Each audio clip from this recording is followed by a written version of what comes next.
I'm sorry, I don't mean to offend you. I'm disappointed in every one of you. I kiss you on the mouth. No, I'm not cool with that. I'm sorry. One more time. I'm disappointed in every one of you. I mean, I'm dealing with degenerate animals. I'm disappointed in every one of you. Disappointed in every one of you. All right, come on. Honestly, I can't do it, man. I'm disappointed in every one of you. Let me tell you why. It's gonna be all right, Nicky. Go ahead, shoot. He just killed a little fucking man. What are you going to do about it? You're happy because you got nothing. You don't got a thing. You're happy because you got nothing. Lobito! Got nothing. I want to get out of this rat hole.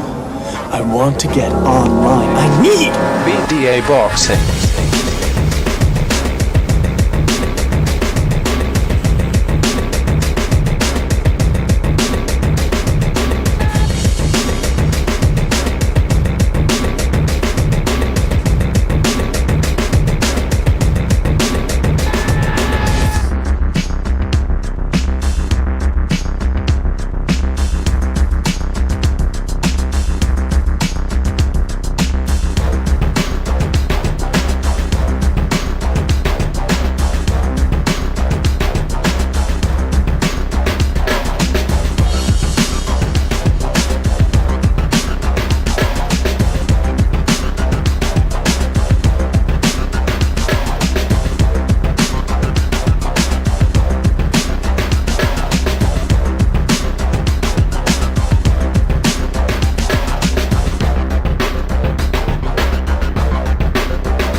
Welcome everybody to Mayweather Boxing Podcast, broadcasting to you live from the True North. It's your good friend Mr. BDA, and I'm glad everybody could be on board for this one. This is Mr. BDA at the helm, hashtag RNOTV, and we are live and we got a lot to cover, fellas. Let me tell you, there's a lot going on. There's a lot that happened on Saturday that we didn't have a chance to cover, and we got boxing this Saturday, and then we got a mega card coming up in June. It's just been announced. And let me tell you, it's quite a doozy, so we're going to talk about that. We're also going to address some of the drama going on in boxing. And near the end of the hour, thereabouts, we're going to be taking your calls, all right, fellas? So you can call in, give us your predictions for the main event this Saturday, and more to come as well, all right, fellas? Before we get down to the fun, let's get the business out of the way. You know the drill. If you want to donate a couple of shekels our way, you're certainly welcome to do so with the Super Chat feature. Although it's always better to join the membership program. That way you get more bang for your buck. Also, you can join the Patreon. That way YouTube doesn't take its cut, 1/3. And we are working on more projects and documentaries that your generous donations will allow us to fund, all right? But the most important thing is that you continue to like, subscribe, and you spread that BDA gospel, all right, fellas? Speaking of the anointed ones, I see we got Dark Hate Doe in the chat. Shout out to Super Sardonic, Quentin Lassiter, Padja, Ed Dog, Warp Speed, another of the anointed. Shout out to him. Create is in there. Lalo Soto 13 Gaming, another one of the anointed ones. El Pachuco in there. Team Badman Boxing, Super Sardonic, Rapax Trucking Company, one of the initiated. Earl Stevens in there as well, another initiated or devotee. Nightmurph, Roy Dixon. Who else do I make? Quentin Lassiter, the Boxing Sicario. Nightmurph in the house. Shout out to Nightmurph. Belated happy birthday. Although I did wish you a happy birthday in the Discord, but just doing it here live so that everybody else wishes you a happy birthday. Although this is the BD Boxing program, so I'm pretty sure you're going to get some people attacking you for no reason. But hey, it wouldn't be the Boxing Debate Arena without a couple of salty words. Well, let me tell you something, guys. We got a lot going on, so let's get right into it. Let me invite a couple of people over here. And again, like I said, we are going to be opening up the phone lines later on. One of the subjects that I want to cover, too, is with this mega card coming our way on June the 1st, it's a relief, it's a breath of fresh air compared to what occurred this past Saturday, where MMA, UFC, had a big party, UFC 300. Meanwhile, Top Rank Boxing on ESPN was like a party with flat beer, stale pizza, more guys than girls in the party. You know what I mean? That type of sausage ratio. Not good. So it's refreshing to see that on June the 1st, boxing is going to bring it again, courtesy of the Saudis. This is the type of card that looks great on paper. It Looks on paper like it's going to be the best undercard of the year so far, which is exciting because that's the event they have coming up in June. What if they put together Canelo versus Benavidez later on? What will happen then? All right. And by the way, it's spring over here. I got the window open. For a lot of you guys on the West Coast living in the United States, you might be thinking, all right, Vidi, why are you making such a big deal out of spring? You don't understand. 3 months here. Snow. Minus 20 degrees Celsius. Sometimes minus 40. It wasn't that bad this winter, but my goodness gracious, is it good to be able to open up the window, smell some fresh air. I feel like a man reborn. Let's just put it that way. All right. Now, we do have Devin Haney versus Ryan Garcia coming up. And it's a fight that people are reporting on Twitter and other websites just ain't selling. Just ain't selling. A year ago, if you would have asked me, hey, BDA, you think this fight sells? I would have said, absolutely it sells. What are you kidding me? It's Ryan Garcia. Then taking on a proven undefeated guy who likes to talk a lot. I mean, yeah, you put those two together, it should do well. I don't think it does 1 million pay-per-view buys. By the way, Garcia versus Tank Davis did not do 1 million pay-per-view buys. Some people are saying that it did, but again, Showtime, nor PVC, nor Showtime released the numbers. So we don't know. It's open for speculation. Some reports say that it did about 800,000 pay-per-view buys, which is good. So you would expect, a year ago, you would have expected Garcia versus Haney to do, thereabouts, 700,000? Which ain't bad in today's boxing climate. It's not looking good, fellas. There's a lot of empty seats available. Ryan Garcia himself is criticizing the prices of the tickets. Now, you guys tell me when a fight did poorly at the gate, but then goes on to do excellent pay-per-view numbers. Please let me know. I'm not being sarcastic and I'm not being ironic, sardonic. I'm asking because I don't remember. There might be an exception, right? There are exceptions to the rules, but I don't remember. It's not a good look. And the reason why a lot of people are probably disinterested, not only the price of the tickets, as Ryan Garcia said, but also the fact that Ryan Garcia has completely removed any semblance of confidence that he had, or that we should have, that the boxing consumer should have on him. He appears to be taking this fight in a lackadaisical fashion. It seems like he's more of a dilettante in boxing than an actual killer in there, as most boxers are supposed to at least act like ferocious beasts. And he's doing the complete opposite of that. The big development in the last couple of days, it never ends with this guy because he's always on social media like a girl. The latest update was that apparently he's banging porn stars now. Again, difficult to ascertain whether he's trolling, although I don't believe so, and I'll tell you why later. But again, it's also, and I hate to start off negatively with this fight, because I try to be an optimist and I do try to look at the glass half full, but I'm having a hard time doing it with this fight. I mean, think about it. Ryan Garcia, in terms of just the character, people say usually, BD, what does the character have to do with it? I mean, a boxer's good, and he might have a bad character outside the ring, but who cares? You focus on the boxing. Well, sometimes it bleeds into it. Things intermix, and if a guy has a bad character outside the ring, it translates in the boxing world. And that's what we appear to have with Ryan Garcia. A guy who claims to be a Christian, but then goes ahead and does very un-Christian things. Like going around banging hookers. Now listen, hey, you're 20-something years old, you got a lot of money, it's springtime, like I said. Hey, normally I wouldn't besmirch anyone for doing that. Not too much in any event. But he's a boxer. He's supposed to be focusing on what could be his big last shot at a big fight. More on that later. Meanwhile, Devin Haney, he's got his own character issues. I mean, he claims to be a Muslim. And then from what I understand, he married a porn star or some sort of a hip-hop groupie. I got to tell you, fellas, that the future is not looking good for America. If these are the future Americans, young Americans, Zoomers, that you guys have in the pipeline. You know, let me tell you something. Back in the day, I went through a little phase myself, a little fun phase, if you will. No longer, not anymore, because it's a fruitless endeavor doing this type of party lifestyle. Now, if I do engage in intercourse, it's solely for the reproductive purposes. Hashtag busting nuts for Jesus now. That's all. I'm only busting nuts for Jesus. And by the way, the less pumps involved, the higher the piety level. You guys can understand what I'm talking about here. I don't want to make it too graphic, but I think the less time you take in intercourse, the more holy and you're on your path to spiritual ascension. So if you can be done within 5 pumps, you're at BDA's level, let me tell you. All right, now, why do I say that Ryan Garcia is in trouble here in terms of for the future of selling fights? Because again, this fight ain't selling.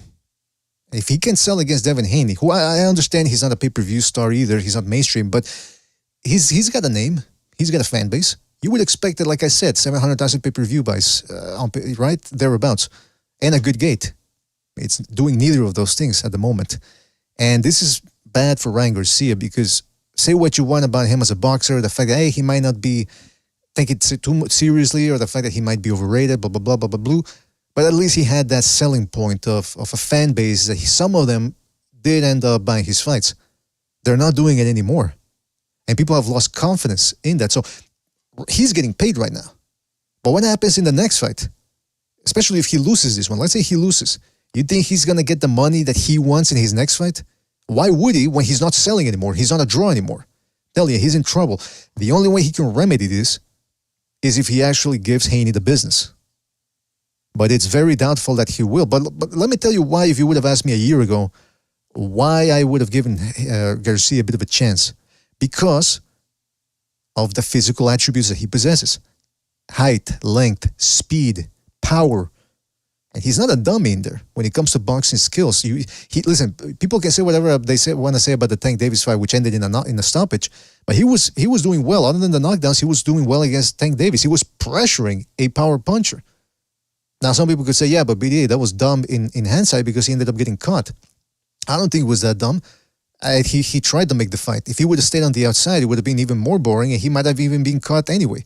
He at least tried to bank on his power to get Tank Davis out of there. And on top of that, Tank Davis himself said, this guy's got too many attributes, that's why I weight drained them and put in a catchweight. Neither of those things are in play right now, as far as I know. So Haney's fighting a healthier, if you will, Ryan Garcia. Or at least physically. He looks to be in physical shape. He looks to be physically ripped, but mentally, he might be ripped as well, and that's not good. Because when you're mentally ripped, we're not talking about being toned here or being tight. We're talking about being all over the place. That's what he looks to be. He looks to be in that position right now, in that mental state, all over the place.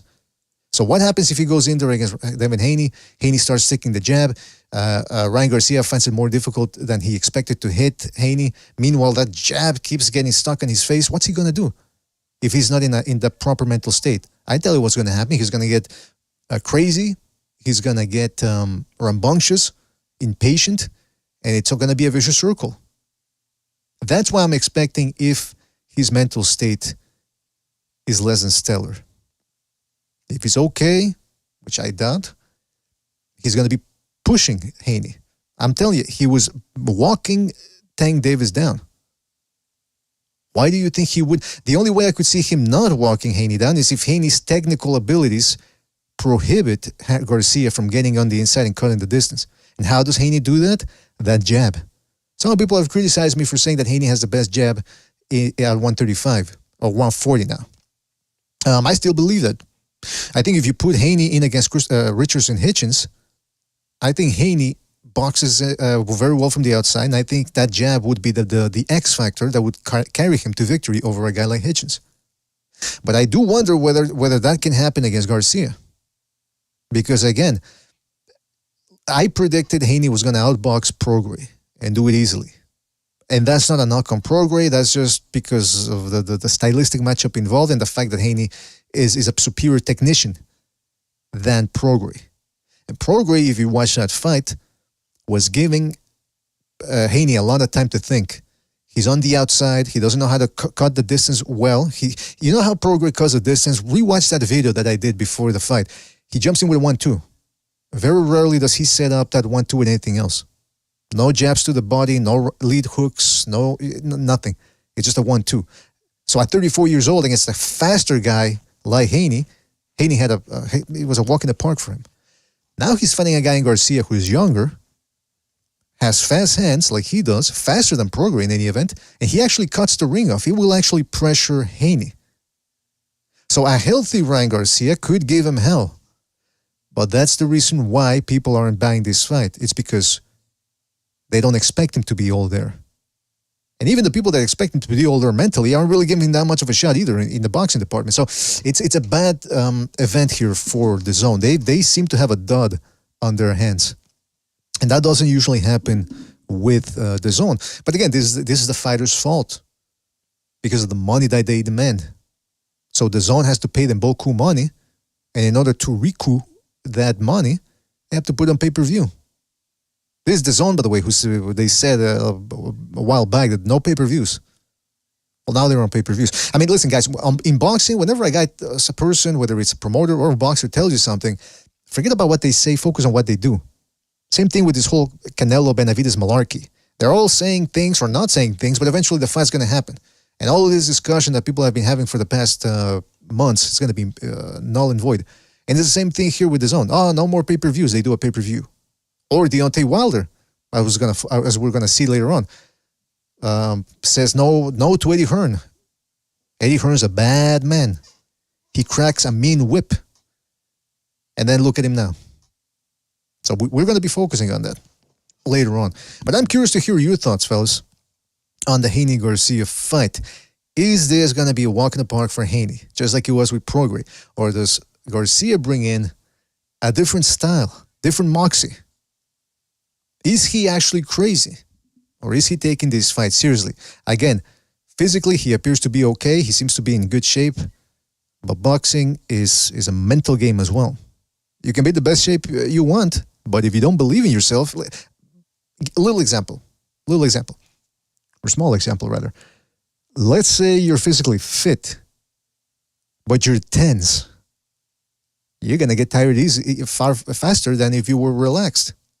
It's happened. I've seen people at the gym who train like maniacs. Then when they start sparring, they're all tight, and they're done within 2 rounds. So that's one way in which, despite being physically fit, you can still be hindered by mental obstacles, and that's what appears to be occurring here with Ryan Garcia. The other thing I wanted to mention about that is Ryan Garcia appears to be conscious of one thing. Again, I think Haney is a fine fighter. I like the fact that he's quick on the counterpunch. He has a good jab, solid defense.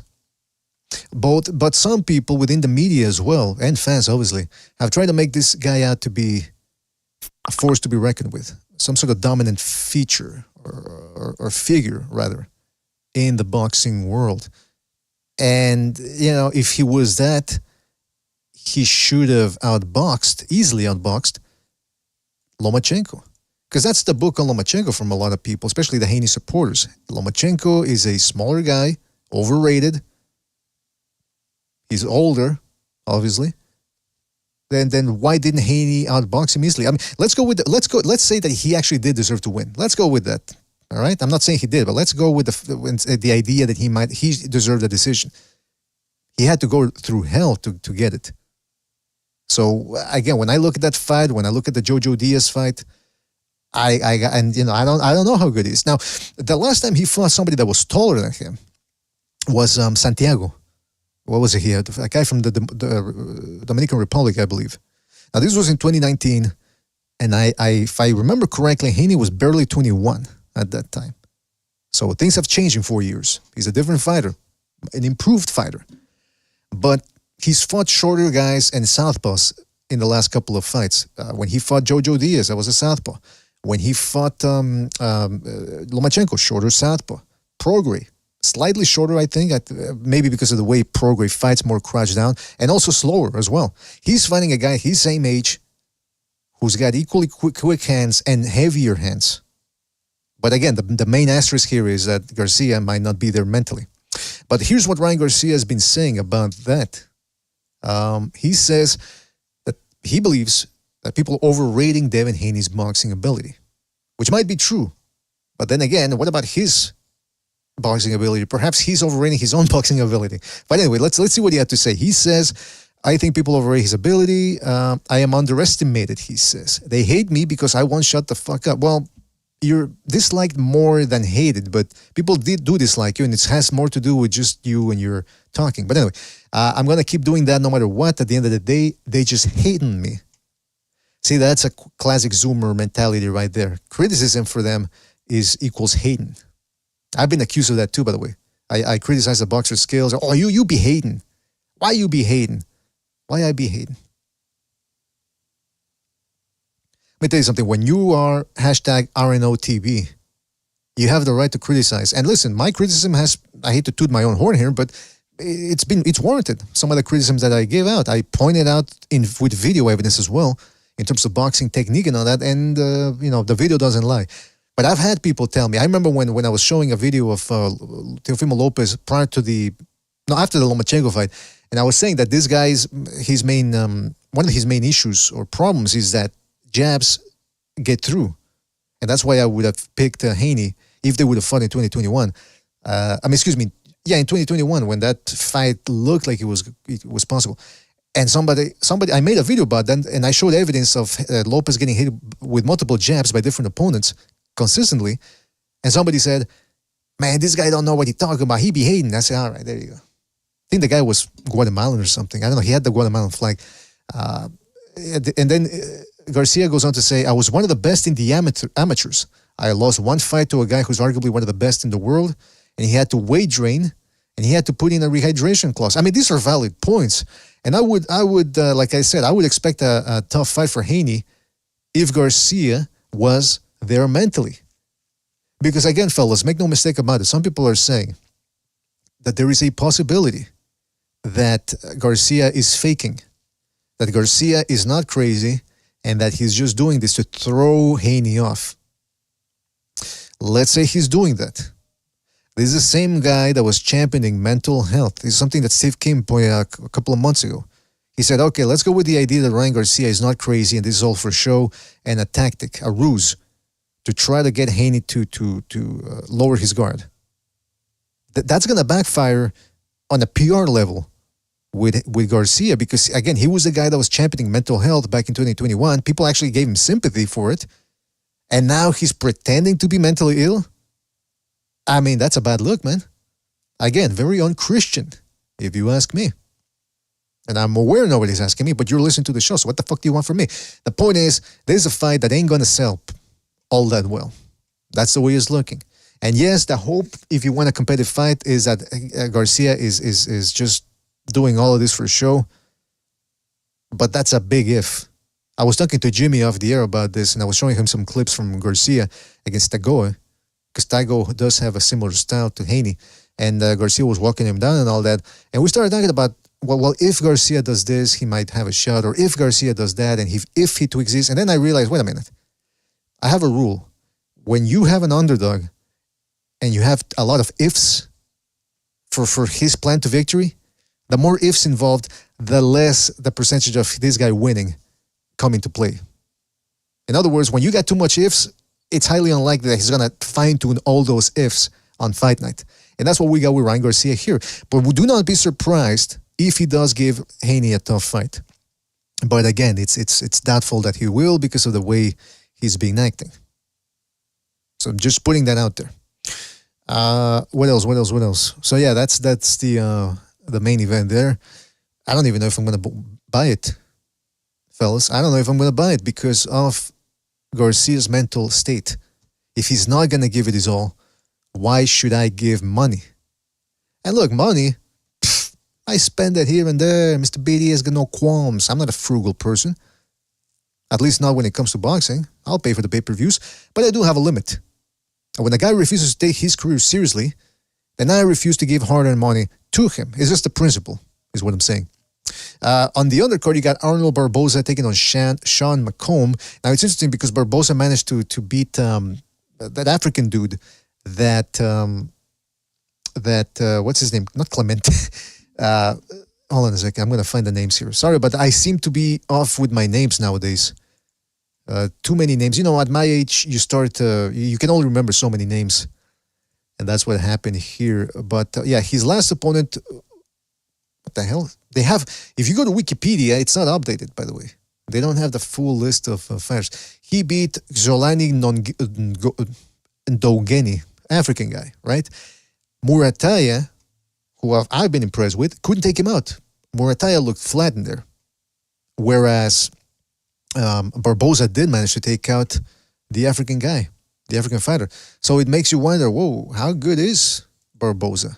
I still remember he had quite the fight and trouble against Alexis Saucedo, who's like a proto Jose Ramirez in there. Not exactly the best. And he gave Barbosa quite a fight. But he seems to have improved off of that. It's a little bit like George Cambosa's. I think a little better than George Cambosa's.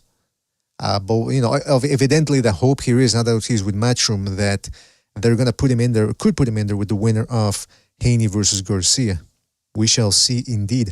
Shout out to Amak PvP, by the way, for his contribution with the super chat. He says, Devon, melatonin is cheaper. Haney, hashtag fuck logic. I don't understand the reference. Melatonin is cheaper. Did he say that? Wouldn't be surprised if he did. But you know what? Hey, shout out to hashtag fuck logic and hashtag Mr. BDA RNOTB. Now, let me read a couple of super chats. As you can see here, I'm flying by myself here, even though I invited people over. I suppose everyone's busy. And again, just shows you most people don't really care about this fight. The guys on this panel, or the usual panelists, are hardcore boxing fans. And they are disinterested in this main event. Not a good look if you're the promoters for this fight. Let's see what people in the chat are saying. Hold on a second. Baron Evola says, Ryan's throwing himself off. He's acting like Jake Paul. Yeah, you know what? Maybe that's what he's trying to do. He's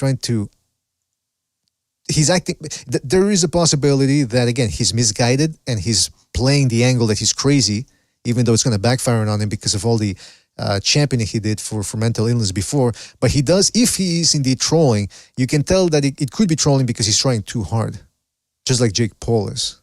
But I never heard Jake Paul start talking about Bohemian Grove and, CP and all that going on. And secret societies and UFOs, ancient aliens. I mean, I've never seen Jake. Then again, I haven't really heard much from Jake Paul. I don't really watch his show or listen to it or anything. So, I don't know. Maybe I'm wrong.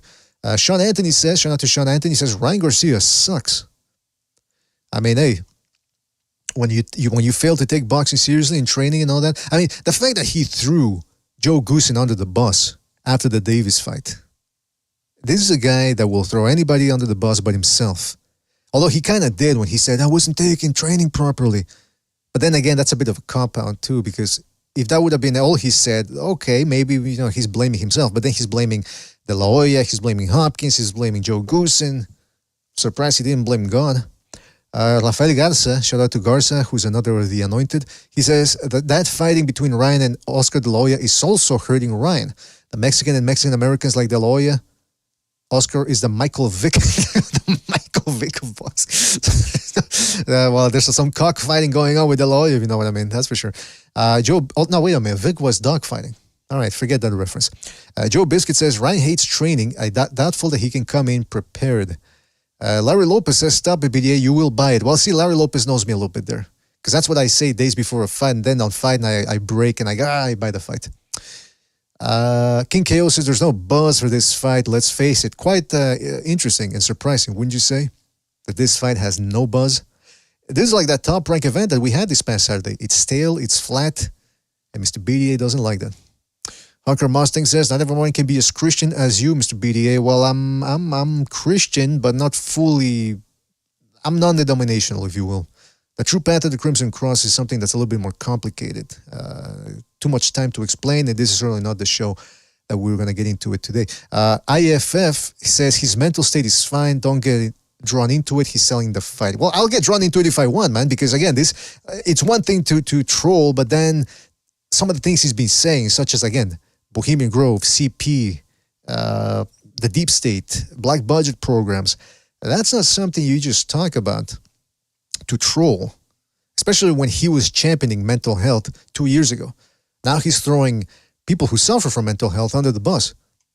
Or maybe he's that stupid that he doesn't care, that he'll just sell out for this fight and say whatever he has to say. Again, I'm not sure. You could be right, IFF, but something tells me this is the real deal, man. That he really is off the rails. Uncle Bert Apostrophe says, definitely don't want to be known as a mug, BDA, LOL. I don't know, a mug. Are you talking about a glass?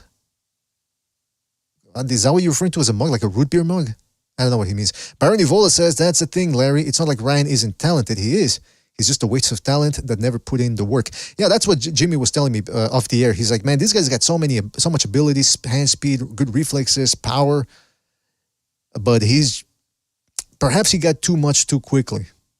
And that's a bit of a problem right there. What else? All right, so hey, let's talk about this. We just had the press conference for Beterbiev versus Bivol taking place on June the 1st. Absolutely gold standard of a fight. I hate to be a bit of a negative Nancy here because I wish this fight would have taken place 3 years ago. Beterbiev is damn near 40 now. But still, I mean, it's about as good a fight as we can get in boxing. I mean, think about it. Last year, we got pretty much what we wanted. We had a big event between Garcia and Tank Davis. We had Crawford versus Spence, Inoue versus Fulton. We're getting Usyk versus Fury. Hopefully it happens. Hopefully, I'm crossing my fingers here because you just never know. But so we're getting the fights that we wanted. This was the last fight on the docket in terms of older fighters. Now, of course, we still want to see, Shakur Stevenson versus Devin Haney or Haney versus Tank Davis, blah, blah, blah, blah, blah, blah.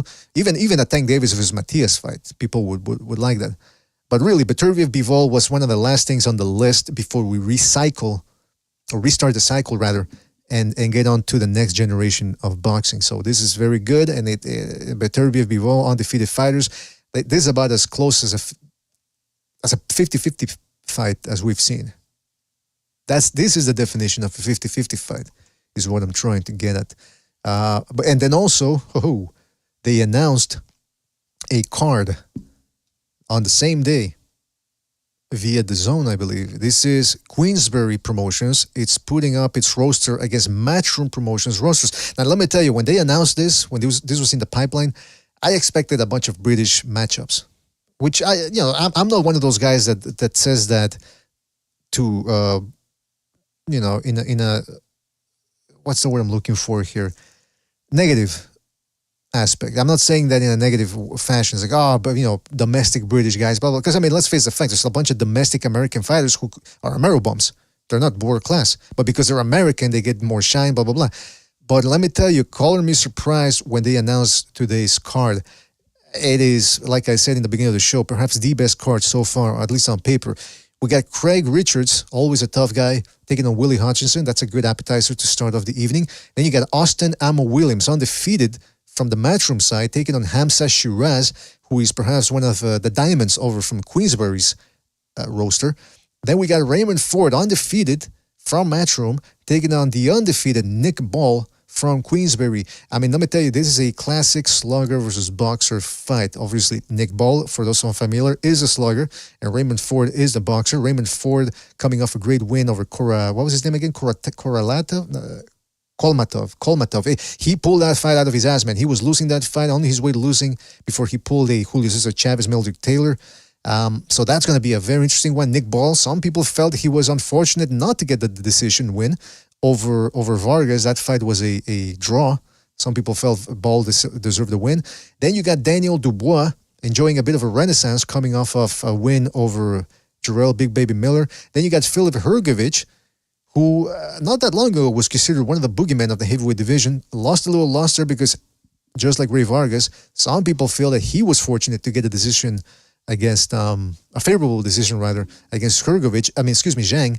In this case, Hrgovic got the win, but now he's got a chance to restart the momentum that he sort of lost last year, or in 2022 rather, and because he hasn't done much, man, since that Zhang fight. In fact, Zhang has gotten more shine and more money than Hrgovic. So this is a very interesting fight. Then you got Deontay Wilder on the Matchroom side now, taking on Zhilei Zhang. Two old but hard-hitting heavyweights looking for one last chance. This is a springboard for perhaps one last chance at the big time. This is going to be, don't blink in this one, someone's going down. And then, of course, later on the main event, Artur Beterbiev versus Dmitry Bivol. I mean, come on, huh? Come on, this is a great card. It's a great card. People are always, listen, this is what boxing needed. Or this is what boxing needs. Why am I whispering? I don't know. But this is what boxing needs, man. Based on the horrible showing of boxing last Saturday compared to like I said, the big party that was going on over at the UFC. And I understand it was a milestone event for UFC, it was a 300 mark and all that. But still, man, I mean, you had an okay fight between Ajagba and Guinea Vianello, but then the main event, and there was plenty of blame to go around. We'll get to that. But this, man, if the Saudis can make money off of this or get some shine and get a lot of what's the word I'm looking for here? Sponsors. Oof, Madonna me. This is going to be the future. These guys might be able to save boxing. Because these are the type of cards that we should be getting. But guess what? You guys know the drill. When you have a big main event, the bigger the main event, usually in boxing, the less pleasing, the more displeasing the card. Or substandard. Because these boxing people know, I'm talking about the powers that be, they know that boxing fans are going to buy the fight just for the main event. And that they don't care. But it's not that we don't care about the main event, but it's just that we'll buy it anyway just for the main event, even if the card is subpar. So these boxing lords, they've gotten complacent. Hey, they'll buy it anyway, so let's give them crap. Can you guys remember the Pacquiao versus Mayweather undercard? If you don't, I don't blame you. It was completely unmemorable.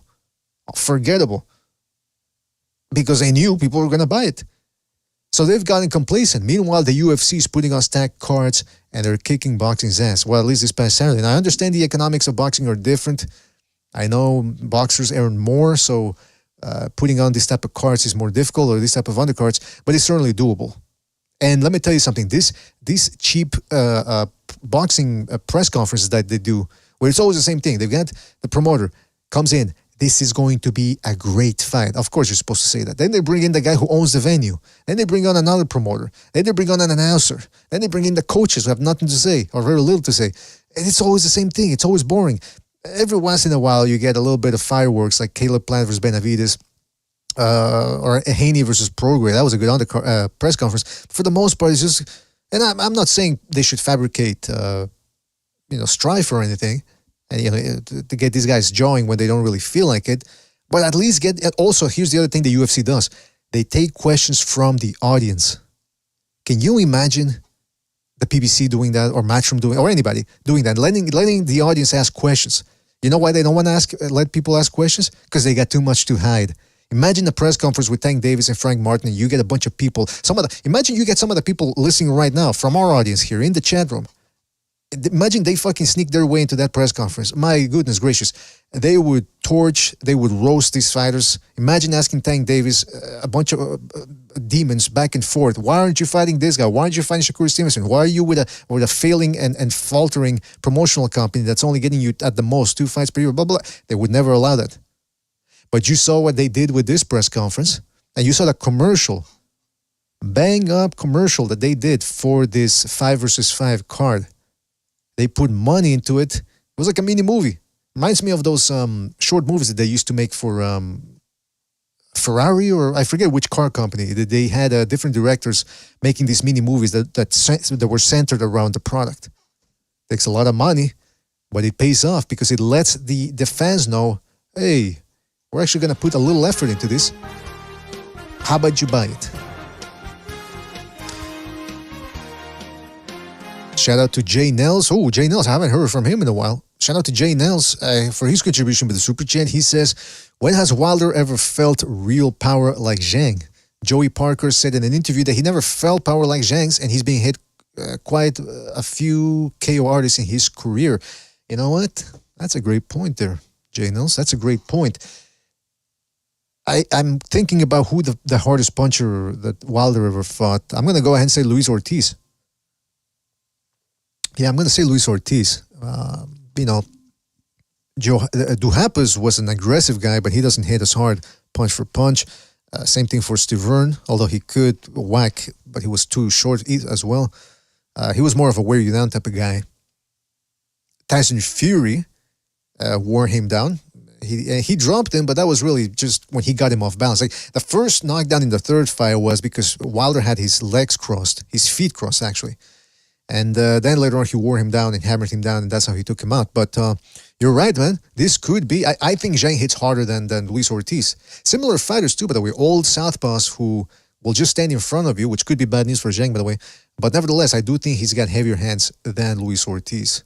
So that's a good point right there, Jay Nels. This could be lights out for Wilder. It's live by the gun, die by the gun for both fighters.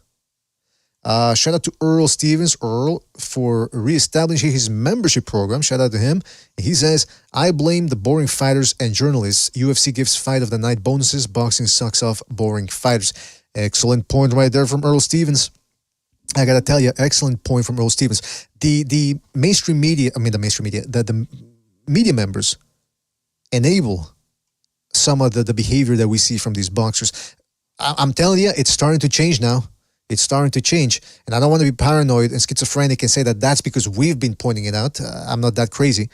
But it's whatever the reason behind it, I am heartened and happy to see that people are starting to call out the boring nature of certain fighters. Bradley has done it. I like how ESPN had a clinch stat graphic there for Haney versus Kambosos. We need to start calling out boxing because, again, if you want boxing to stay relevant and to compete with the UFC and not become a more niche sport than it is now, you have to enforce the rules. And by enforcing the rules, you increase the quality of the fights, the aesthetic principle of the fights. What do I mean by that? I'll give you an example. Clinching. A lot of people seem to think that clinching, it's not as bad as a headbutt because, you're not actually striking a fella. But you are slowing down the fight because you can't... Listen, guys clinch not because they like it or because they get sexually excited, although maybe Orlando, what was his name? Coyas or whatever his name was. Maybe that's the exception. But usually they clinch because they're tired, because they can't fight on the inside, or they don't want to fight on the inside against a guy who's better than them. Well, guess what? That's not boxing. The rules are quite clear on this. No clinching wrestling allowed. But people are trying to now restructure that. I've seen some people call it tying up. I think Bradley used to do it. Nice tie-up, he says, when a guy clinches. Like, man, you're clinching. Would you say nice headbutt too? So if you want to increase the aesthetic nature of a fight, you enforce the rules. And one of the big ones is, one of the big examples, start by limiting clinching. Even Bradley said, when in the main event, Anderson versus Mehi or whatever the guy's name was, who we want to forget, he raised a question of, hey, if two guys are just looking at each other and there's no action, should there be a penalty involved or something? And I said, hey, absolutely. I was thinking out loud, man. I said, fuck, absolutely. I'm glad Bradley raised that question on the air. And to Earl Stevens' point, Wad Rapid, shout out to Wad Rapid, hope he comes back one of these days. He pulled up the receipts, as I like to say. See, Wad Rapid, another RNOTB, he posted when Canelo outboxed Golovkin in the rubber match. He pulled off the receipts, the headlines, the day after the fight. So-so performance, mundane performance. That's how they were characterizing the fight. Then he pulled up the headlines for Haney's performance against Kambosos, where there was a lot of clinching involved. Masterclass, masterpiece, Haney, elite fighter, paints his masterpiece. I'm thinking, he brought up an excellent point. He exposed these journalists who pleasure or are ready to pleasure these boring fighters. And the more boring a guy, like Butcher said the same thing. He says, the way they defend these boring fighters is by saying, yeah, they're boring, but that's because they're good. And it's the other fighter's fault, his opponent's fault, that he can't give him a good fight because the other guy is just that good. And that's why it's boring, because it's one-sided. Nah, it's boring because one guy gets away with breaking the rules, or at least bending them, if you want to be generous, and one guy doesn't. May I remind you the example of Oshaki Foster versus Rocky Hernandez. Oshaki Foster wanted to fight in his ass style, American slick style. One punch at a time, clinching. The referee said, no, I'm actually going to enforce the rules here. And people actually got angry over it. I saw it on Twitter. Some people were saying, the referee was corrupt, telling him he couldn't clinch. I don't know what to tell you guys, but them's the rules. You don't clinch, and guess what? Oshaki Foster actually stood his ground a little bit more and won by stoppage. I doubt he would have been able to score. Everybody was congratulating him afterwards. Hey, man, good on Oshaki Foster he was losing on the cards, and he came back and rallied and got on stoppage. Yeah, because the referee, he should have thanked the referee. Thank the referee, guys, for that, because he enforced the rules.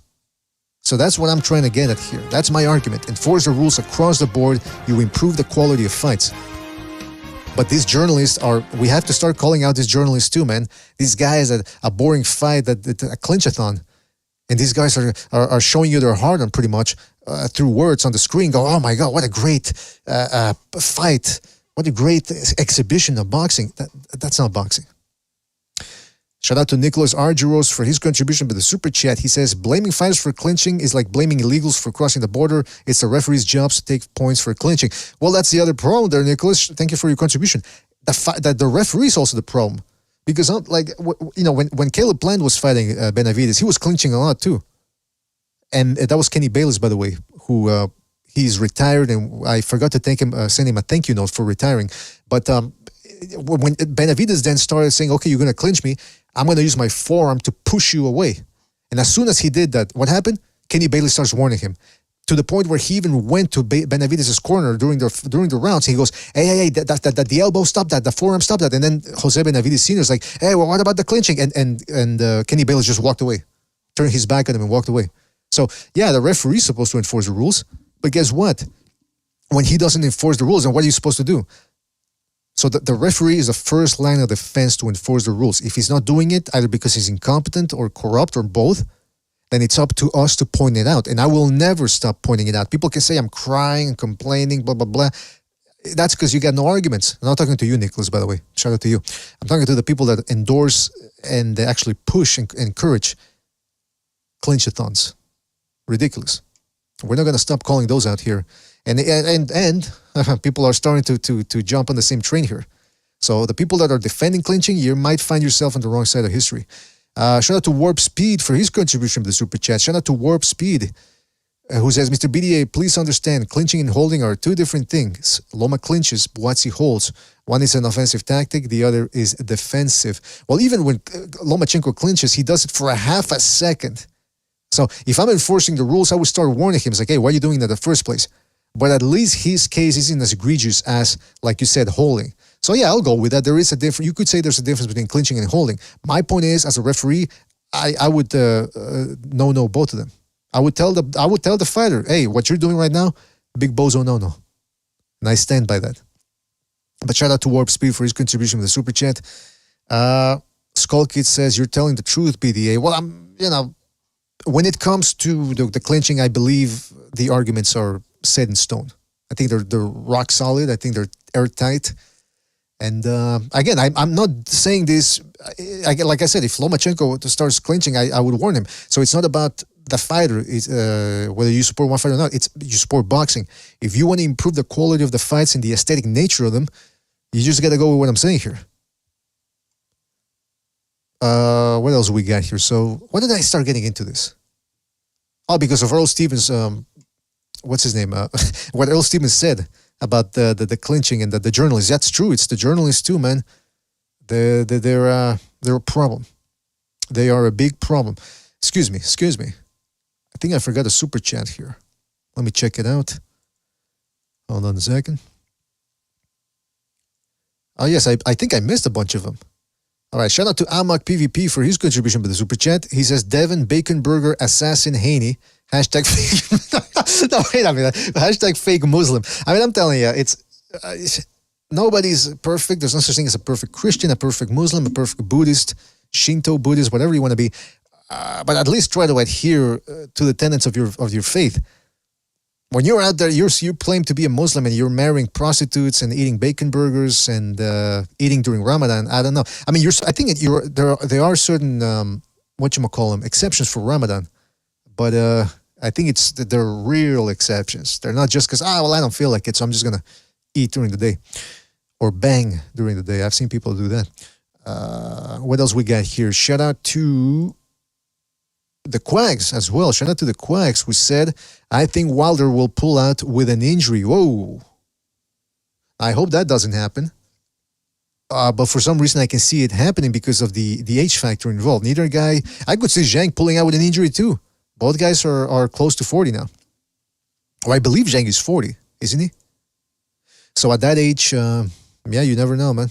Shout out to you guys for your contribution. By the way, Warp Speed, did you say you're from Salinas? Because I was watching a documentary about that from the 1970s. It's a PBS documentary, and it was about Salinas, the gangs in Salinas. That was a way back. I started watching it a way back, but I finished watching it recently. I think I posted about it on Never Sober's Discord. All right. Anyway, what else was I gonna say? So yeah, that card on the 1st of June. Hooey, that's gonna be a doozy. Let me tell you. What else? So yeah, so Ryan Garcia says people are overrating Devin Haney. Now, there's also something, I wanted to talk about this with Jimmy because I know he's interested in this type of thing, but again, nobody showed up here. I'm all by my lonesome, which reminds me, we're at the end of the 6:07, so I'm going to open up the phone lines here, get your guys' input on everything going on. I'm forget the predictions because I think most of you think that this is a mismatch on Saturday, but are you going to buy the fight? It's going to be the question of the evening here. And some rando says Ryan's going to shock the world. I wouldn't be surprised, but I mean, that's if depending on his mental state. And, like somebody else told me, they said that maybe I'm in the wrong and I'm being fooled by Ryan Garcia. I don't know. For boxing's purposes, I hope Ryan Garcia is faking it. But I don't know, man. I don't think so. I think he really is a nut job here. And I think he's less than earnest when it comes to the fight. I think he's going through. Welcome to Blog Talk Radio. Excuse me. If he's training, he's going through the motions. That's why he's in good shape because he's 25. And look, if you're boxing and eating correctly, you burn through the calories, man. You don't have to do much to be in good shape. But if he's just going through the motions, that's my problem. If he starts eating jab after jab, he's going to get discouraged real quick. But then again, guys, this ain't Regis Prograis here. If Prograis and Garcia were to fight, I think Prograis does beat Garcia because I think Garcia would come at him, and I think Prograis would beat him on the inside. But this is a different matchup. Garcia is going to be closing the distance against Haney. Garcia actually knows how to cut the ring off. That's the one of the few things that really impresses me about him, other than the speed and the power. It's the fact that he does take his fight to his opponents. After the Carlos Morales fight, he made an effort to take the fight to his opponent, to pressure, to cut the ring off. He was doing it to fucking Tank Davis. Prograis does not have that type of footwork. He doesn't chase guys down. He likes to stand in front of his opponents with his hands down. Well, what do you think is going to happen when you do that with a quicker guy like Haney? It was just a horrible fight for Prograis. Maybe Garcia, he does have the tools to do better than Prograis. And Tank Davis will tell you the same thing because he said that's why he enacted and imposed the rehydration clause and the catch weight. He said it out of his own mouth. He said he's got too many advantages. I need to make things a little bit fairer. So that's coming out from Tank Davis's own mouth. Fellas, the lines are open. The phone lines are open. Let me just put the number right here up on the screen. You guys can call in. Give us your thoughts on everything that's going to be taking place this Saturday.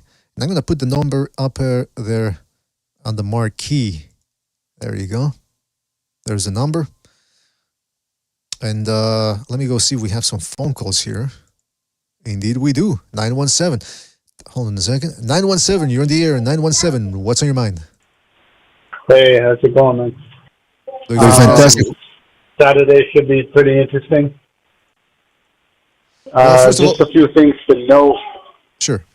Ryan Garcia is one of the younger fighters that Haney's going to fight in a while. Unlike Regis, he has an amateur pedigree, which we all know about. So the fact that he has the amateur background and he's not in his mid-30s like Loma was, Linares, and probably some other guys he fought, he's fighting a young dude with experience. I think it really depends on Ryan mentally being in the right space. And, we really don't know until we see him fight. It's just hard to tell sometimes with all this social media shit. Like, is it a stunt? Is it real? We just don't know. But besides all of that, my mind still tells me Haney, just because of the way he fights, that boring style. All All right, well, let me ask you this. First of all, who is this so I can write down your prediction? It's Chuck.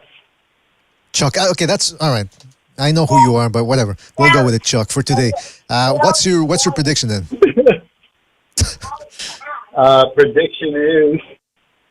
You're funny, man. Prediction is Haney boring UD. Haney boring UD. Let me ask you another thing here. Who has more dog? I know I gotta ask that all the time, man. But yeah, really, who on the dogometer? Who would you say has more dog, Haney or Garcia?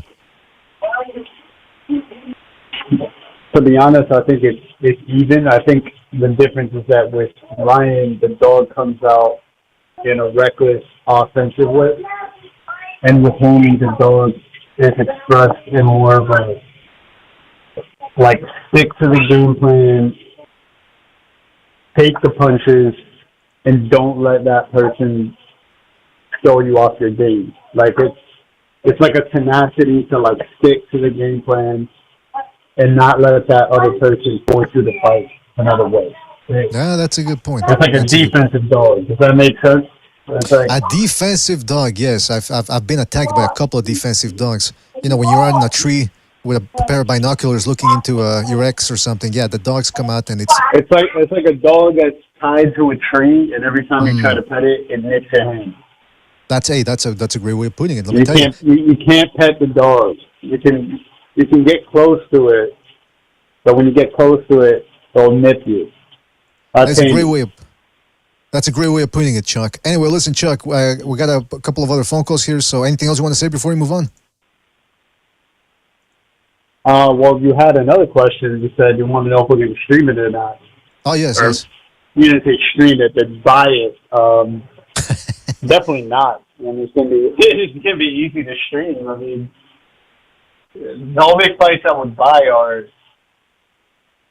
for example, I bought Tank versus Ryan.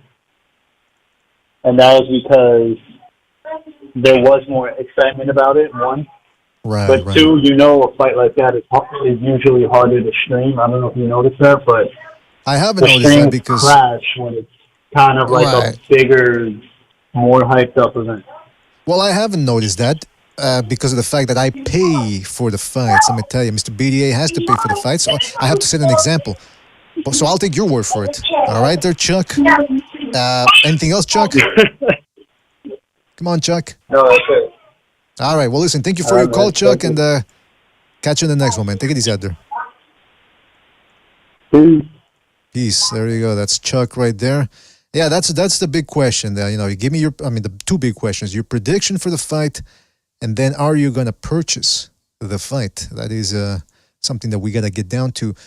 How come I don't have a picture of Haney here? I'm trying to look. I know I have a picture of Haney at the ready to put on the dogometer. All right, I have one where he kind of looks confused. Okay, I'm going to put the one where he looks like he's taking a dump. It's not working. Is it? Come on. There we go. Okay. Shit. It's too big. I'm going to tell you right off the bat, I think Haney's, because of the fact that he's more disciplined and he seems to take his career seriously, obviously I'd have to give him the edge in the dogometer. But again, clinching to get some of his wins. Help from the judges to get some of those wins. Well, just one, really. But nevertheless, so how much dog does he really have? You guys let me know. All right, let's go to another phone call here. Let's go to... Don't forget to hit the like, fellas. Hit the like. It really helps us out. Let's go to 323. 323, you're on the air. 323, what's on your mind? Hey, what's going on, man? I think that Haney's very comfortable with this fight because, Garcia still fights like an amateur. He has not developed into any kind of style. We don't know what his style is. He doesn't know what style he has. He hasn't shut his mind off or his mouth off for long enough to listen to a coach, to listen to someone tell him, hey, you should work on these things because these things are really strong. Let's develop you into this. I think that if he had been in more fights with, he just needed a little more time. Like, he shouldn't be fighting these guys yet. He's like a late bloomer. If he took his career seriously, he should have been fighting guys in the lower tier that could give him problems and match him up slowly and gradually. But obviously the guy doesn't listen to anyone, so he's always passing the buck, passing the blame to everyone else. And Devin Haney has come to establish a style already. He has a style. I know that you said that he could cut off the ring and he can hit harder in speed and all that. But I think if you have if you're comfortable with your style, you can stay stationary. And I do agree with the previous caller about a boring UD. I think Garcia just might get tired after a while, and I really don't buy the mental illness stuff. I think he's just very immature. I don't think he has a mental health problem at all.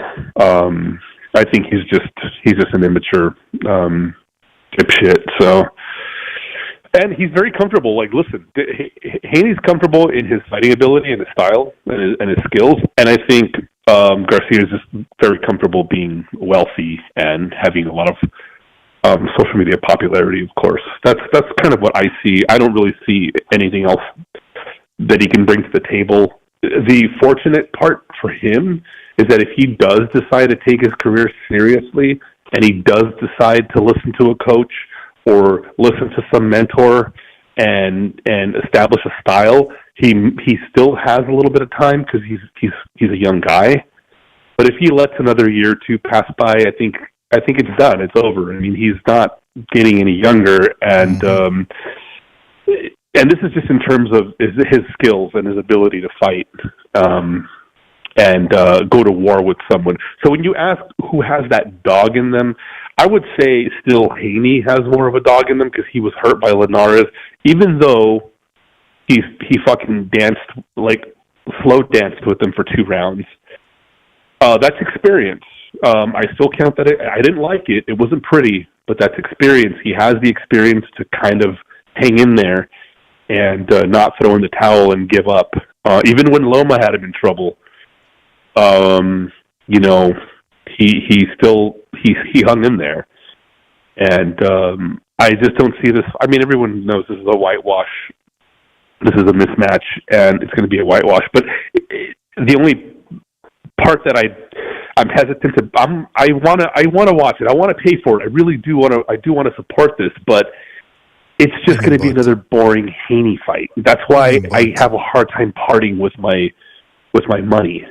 And I don't know who's on the undercard yet. I haven't discussed that or talked or seen anything yet. Who's on the undercard for that? Well, you got Ryan Barbosa fighting, taking on Sean McComb. You got Beck the Bully taking. You got Beck the Bully taking on an undefeated guy. That's a 10-rounder, super middleweight. And then rounding it all up, you got John Ramirez versus David Jimenez for a vacant title. A vacant interim title, it says, at the junior bantamweight division. That's just not enough, man. That's just not enough. There should be like another kind of title fight there somewhere. That's just not enough, man. I don't know if you can justify it. I might be able to if we do have like a get together, and we usually when we do these, there's at least 15 or 20 people, and that's totally worth it. But this is a hard one, man. I'm not really enthusiastic about it. Well, just you sound because like the guy shouldn't have quit, bro. Listen, you sound like guy, you're bored, if Garcia didn't quit and went down slugging it out with Davis, I for sure paid for this fight, dude. For sure been like enthusiastic about watching the guy again. But the fact that we just saw a guy throw it in and hang it up and blame everybody else, does it make you excited?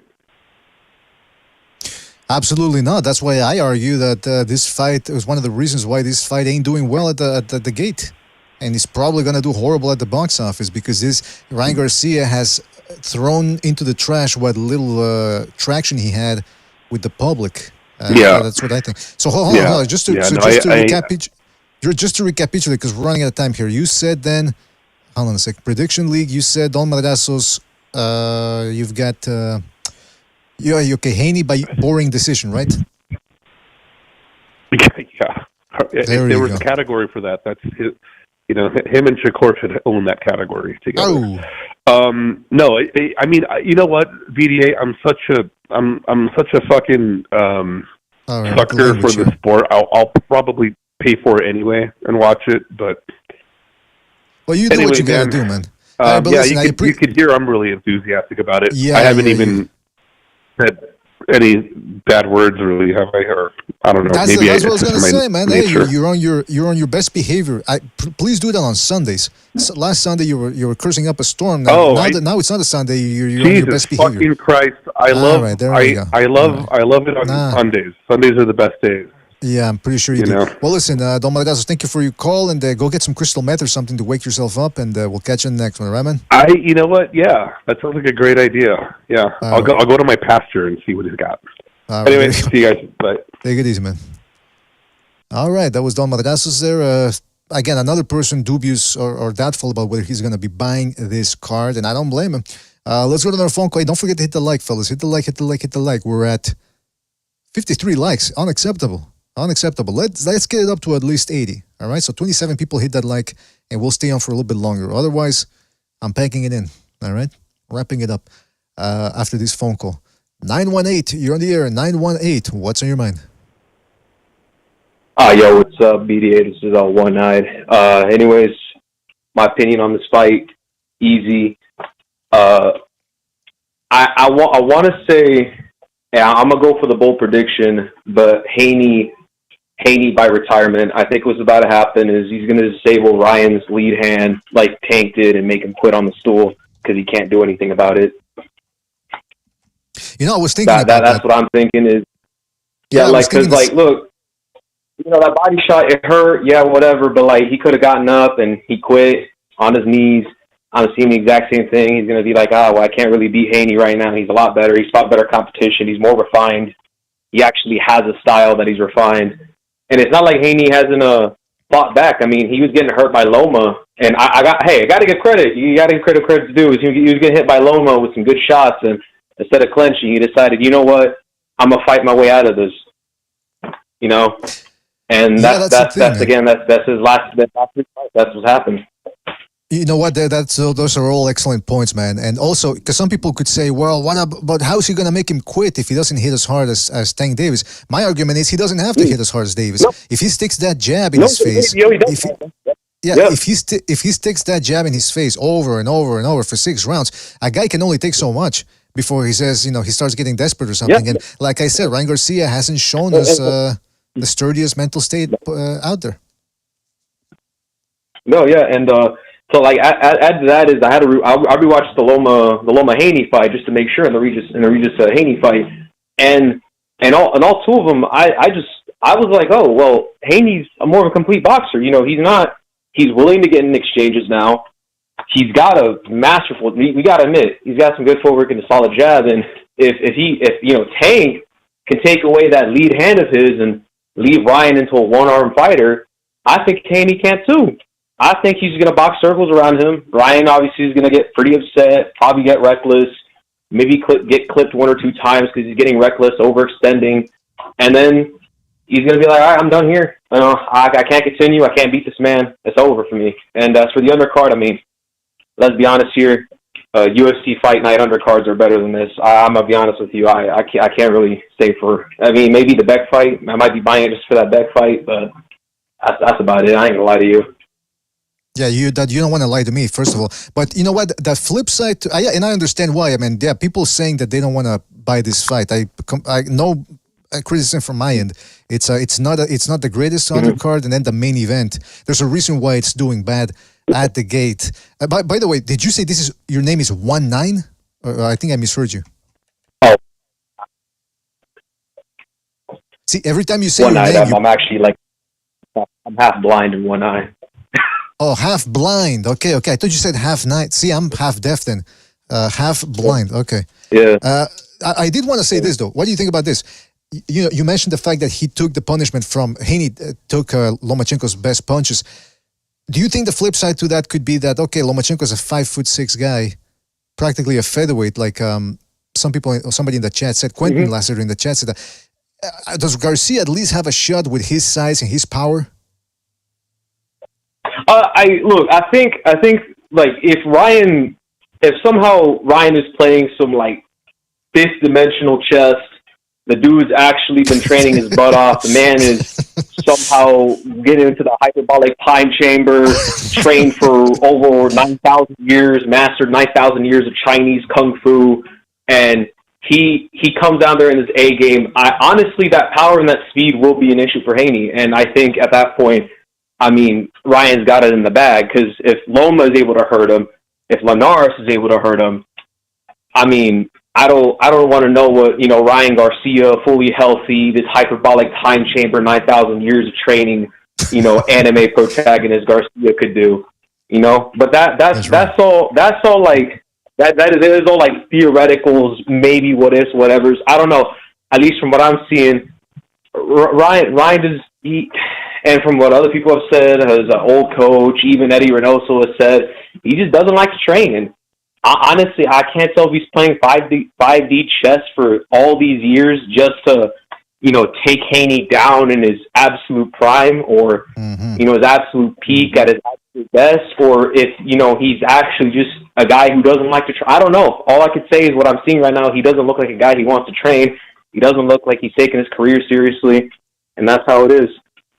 You're absolutely right there, Half Blind. All good points, man. We'll see what happens on Saturday. The best we can hope for is a good fight. But then again, if we don't buy it, we won't know whether it's a good fight. So shout out to you, man. Oh yeah, I'll just be going to a bar hopefully and watch it there. I ain't gonna pay for this fight. I'm just not gonna say, and I'm still on that fence, man. And I mean, May's got some good cards coming up. I ain't gonna lie to you. Right. May's got some good cards coming up. You're absolutely right, man. And by the way, you said you're half blind, so you don't want to waste what little vision you have left on a crap card. So maybe save that vision for. Yeah. I mean, I almost regained my vision watching UFC 300 last night. Because I can lie to you, that big baby fight, that real big baby fight. I ain't gonna lie. No, come on, Top Rank, like, man. All right. Well, listen, like, blind, man. If people are wondering why boxing is losing popularity, it's because of fight cards like that. You know what I mean? Yeah, absolutely. You're absolutely right, man. All right, well, listen, man, thank you for your call, Half Blind, and call back next time, right, man? Take it easy out there. All right, God bless you. You too, man. Kurt Christ is the true king. There you go. Shout out to you, Half Blind. Thank you for that. Yeah, after Don Madrazo's potty mouth, we really needed that to cleanse some of the show, and I'm certainly not going to cleanse it. By the way, I said hit the like. 6 people hit the like. That's what I did, and I said 27. We're at 63 likes. I'm going to tell you something. If 17 people don't hit that like, we're out of here. Think I'm kidding around? You want to see me when I'm serious? You're going to get to see it if you don't hit that like. 17 people, guys. Come on, let's go, huh? Come on. 17 people. It takes 2 seconds, less than 2 seconds to do it. And it really helps us out. I'm not asking you for money here, fellas. I'm asking for a thumbs up. By the way, the last caller brought up anime. Apparently, that's a big deal. I just saw an article saying that usually the American animated films, Pixar and all that, they used to do, those were cash registers. ATMs, because you get the parents and the kids in the movie theater. They have to, the parents have to pay to get in, and then they take their kids, and it's a lot of money. But now apparently anime is starting to get into it. It's starting to get theatrical releases in North America, and it's competing or downright beating some of these American animated productions. So I said, okay, let me go check this out. This Dragon Ball. I said, let me go check out Dragon Ball, see what it's all about. And I saw this. It's the first image that popped up on my Google, and I said, you know what? I don't want to watch this. What happened? I mean, our greatest ally being mistreated this way. I said, no. Big no for me, man. I ain't going to watch that. See, we got Sobers jumping in. Sobers, are you there? What's up, BDA? You don't like Dragon Ball Z, bro? It's very popular in Mexico.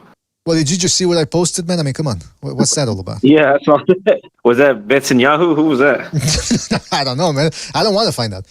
I think if I start watching that Dragon Ball Z, I'm going to get put on some sort of a list. All right, listen, bear with me here. I got to get to a phone call. And hopefully people heard my proclamation or my pleas for some likes. Hit the like too, by the way, Solvers, while you're at it, if you haven't already. All right? All right, let's get All right, man. Let's get to a phone call here. Let's go to 301. 301, you're in the air. 301, what's on your mind?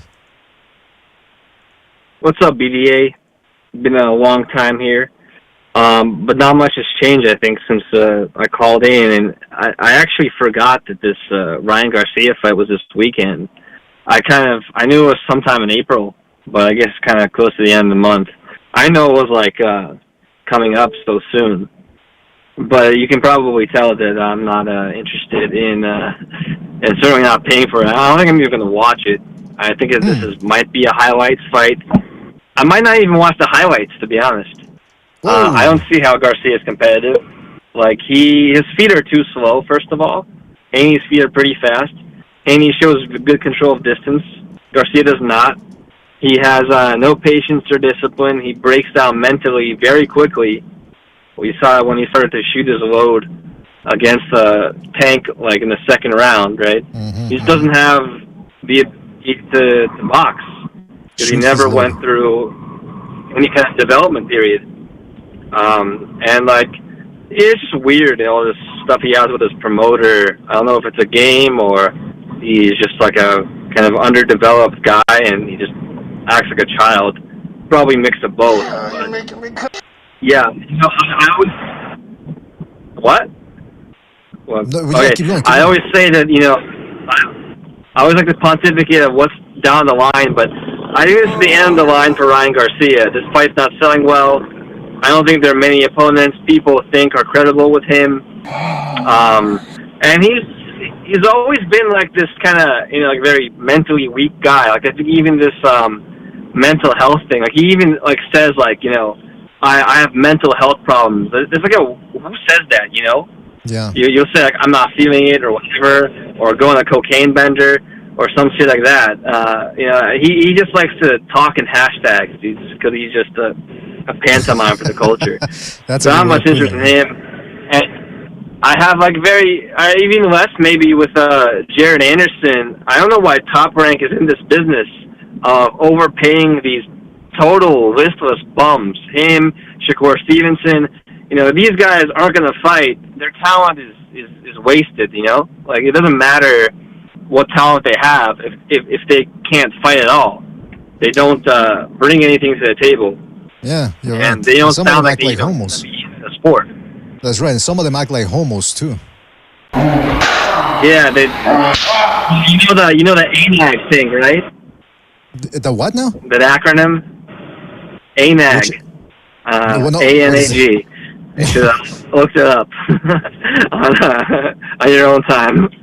That's all I'll say on that. So, yeah. Yeah, the only hashtag I know is the one I use now. It's RNO. The only hashtag I use now is RNOTB for this show. But other than that, I don't want to know what it is, man. Please don't tell me. Yeah. Well, I'll let the listeners look it up if they're interested. Yeah. But yeah, I would say it's the end of the line for all these guys. I don't want to see them fight. I don't want to see Shakur Stevenson. I don't believe that he'll ever, rise to the occasion. He's already, done this twice, right? Like this bullshit, running around the ring, as you say, shaking his ass. He doesn't even do that. And there are compelling, like, young black fighters, right? Like, Kate Schofield and Abdul Mason, and then there's that Moulton kid who Mayweather signed. He's pretty good. He's like, 19 years old, something like that? Yeah, he's too young. Younger? He's too young still. He's too young to be, we need to wait 5 years to see what he's about. But you're right, man. Timothy Bradley was fawning over Abdullah Mason, and I know we've got guys on this panel too who are very high on the guy. But I mean, can these guys be professional when they're talking to these fighters? Suck cock. Yeah, I don't know about that. They do seem to like have this very overly familiar tone when they're talking about their own. It's really nauseating. I was watching like this program randomly on YouTube. Who's the guy on HBO? Not Letterman or Lampley, but the writer. You know who I'm talking about? No. No, I mean the guy who was on HBO who was told Mayweather, "If I were 50 years younger, I'd kick your Larry ass." Merchant. Larry Merchant. His name is David Letterman. You said Merchant, David Letterman. yeah. Larry Merchant, yeah. Yeah, he was interviewing Tyson and Buster Douglas after their fight.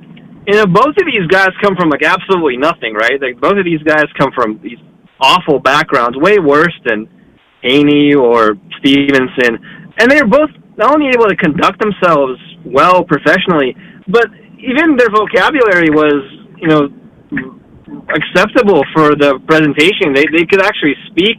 They could articulate themselves. Mm-hmm. So, you know, I don't know what the excuse of these guys. I don't think they're as dumb as they sound. I think they just get away with this. I think our culture is like too supportive of this kind of conduct. It's, you know, it's like a rictus circus. It's really unpleasant to watch. Yeah, that's a good these subject guys, for a second renaissance. Yeah, they're not like badasses, you know, like in the UFC, like the Alex Pereira guy. You know, he has like this stone face. He has like this aura. There's like energy behind him. There aren't a lot of boxers, maybe like the Eastern European guys, who have that feeling. A lot of boxers are kind of like clowns. They don't give you the sense of like they would just murk you if you know, looked at them the wrong way. They're all very emotional. So I think that there has to be like a tonal shift of what's acceptable in the sport. Tonal shift. And I think, I think like a lot of it goes together because the acceptability of like clinching, as you always rail on, not actually enforcing the rules. I would say the way Garcia. You remember his last fight? The way he was like turning his back. Oh, like yeah, that's an automatic disqualification. If you did that in the amateurs, that's over. Fight's over. Like you turn your back. Like these that. referees, man. I don't know what they're doing. I don't know what they're thinking, but it is what it is. But listen, Irish Andrew Ward, man. So your prediction is Haney by decision, and you probably won't buy the pay-per-view. All right, man, because we got to move on here, man. But thank you for your call, and yeah, man. Yeah, I would say Haney probably retires him, like the other guy says. I think he just pot shots him and beats him up, makes his face even wider. You notice how his nose keeps getting wider from the cocaine? He's going to lose all his looks after this. It's over. Right. End of the line. Nothing down the line for Ryan Garcia. Excellent. End of the line. End of the rope. Might exit stage forever. There you go, man. All right, listen, Can I tell what I see in Ryan's future? Call back next time, man. Take it easy out there. All right. What'd you say, Silvers? So let me tell y'all what I see in Ryan's future, bro. Herpes.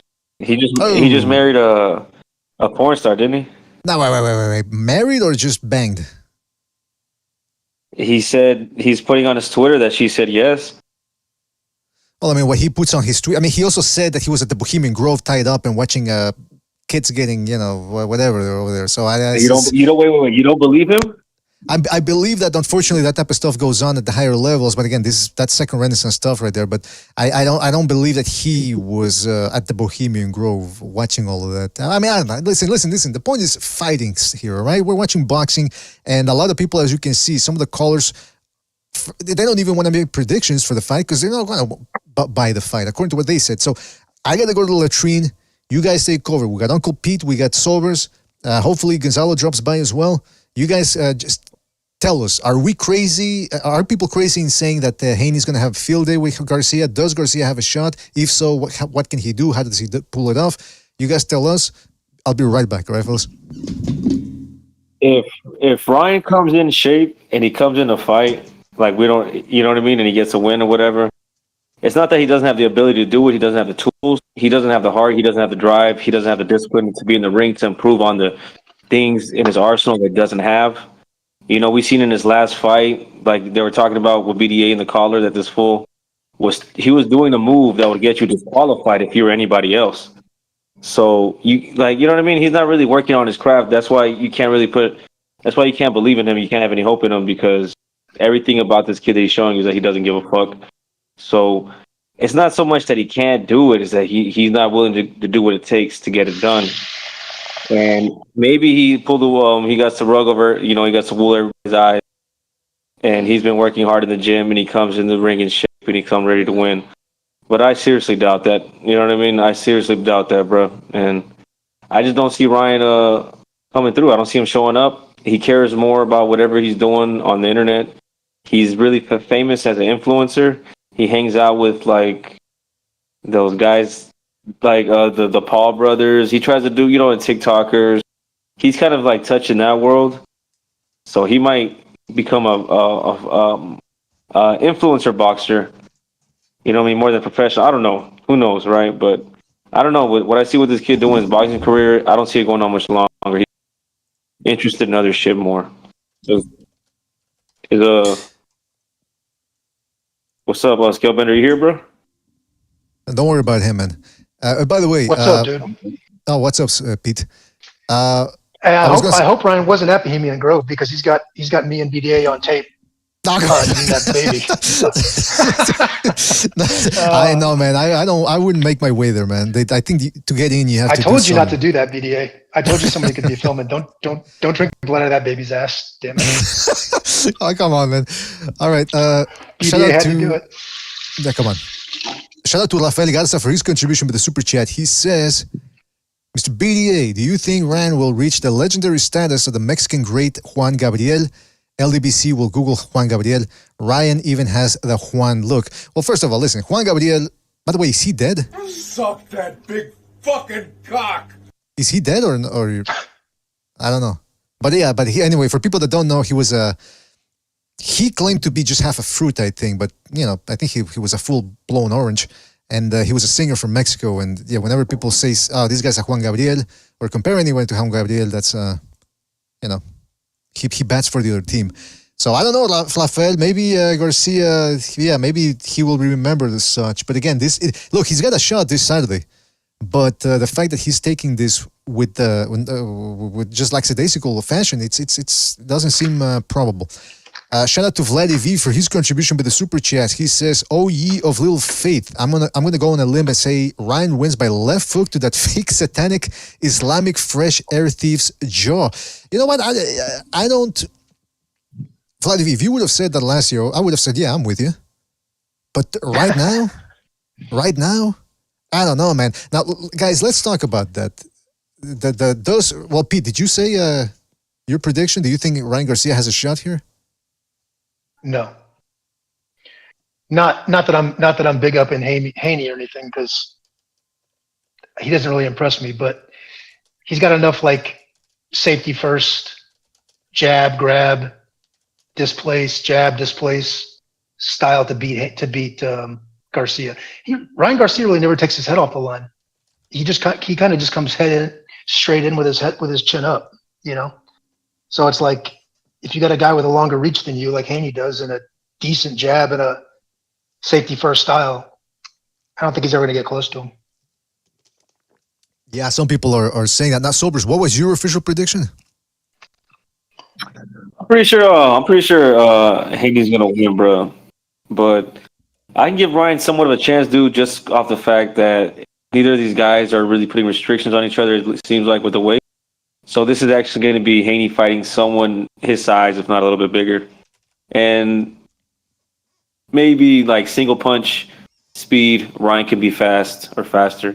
Maybe you can catch him with a left hook. Who knows, bro? Yeah, we shall see. You know, we've seen him hurt by smaller guys. We've seen what's his name? Devin Haney hurt by smaller guys. Maybe Ryan can do it, but I seriously doubt it, bro. I don't want to say but I see Haney winning. Yeah, I remember Garcia getting wobbled by a jab from Carlos Morales. And where's Morales now? I mean, he got Jorge Linares took him out easy, whereas Ryan Garcia struggled mightily. So I understand Ryan Garcia has improved since then, but I think both guys can be gotten to. And Garcia, look, I haven't even broken it down this way, but I guess we should do it now. Haney's keys to victory, and this is the one way the fight could look. Haney goes in there, he struggles a little bit with Garcia, who pressures him early, and he has a little bit of a difficult time gauging Garcia's speed and the way he closes the distance. But then eventually, if he's as good as people say, he starts finding his timing, he starts sticking that jab in Garcia's face. Garcia has some success, but then again, he's mentally weak, and so he probably ends up quitting and gets outboxed. And every once in a while, he'll hit Haney with something big, but Haney will clinch and wrestle his way to buy time, and then he'll do that and win the decision. How it can also look is Garcia goes in there, pressures Haney, goes to the body, gets hit with a couple of jabs, but more often than not, when he lands, he shakes Haney up. Haney wins 2 rounds here, but then the next one, he's winning the round and he gets stunned. Then he wins another 2 rounds and he gets stunned again, and it makes it a bit more of an exciting competitive fight. I could see Garcia possibly doing something like that. But the problem with Garcia is he's too straight up in the air.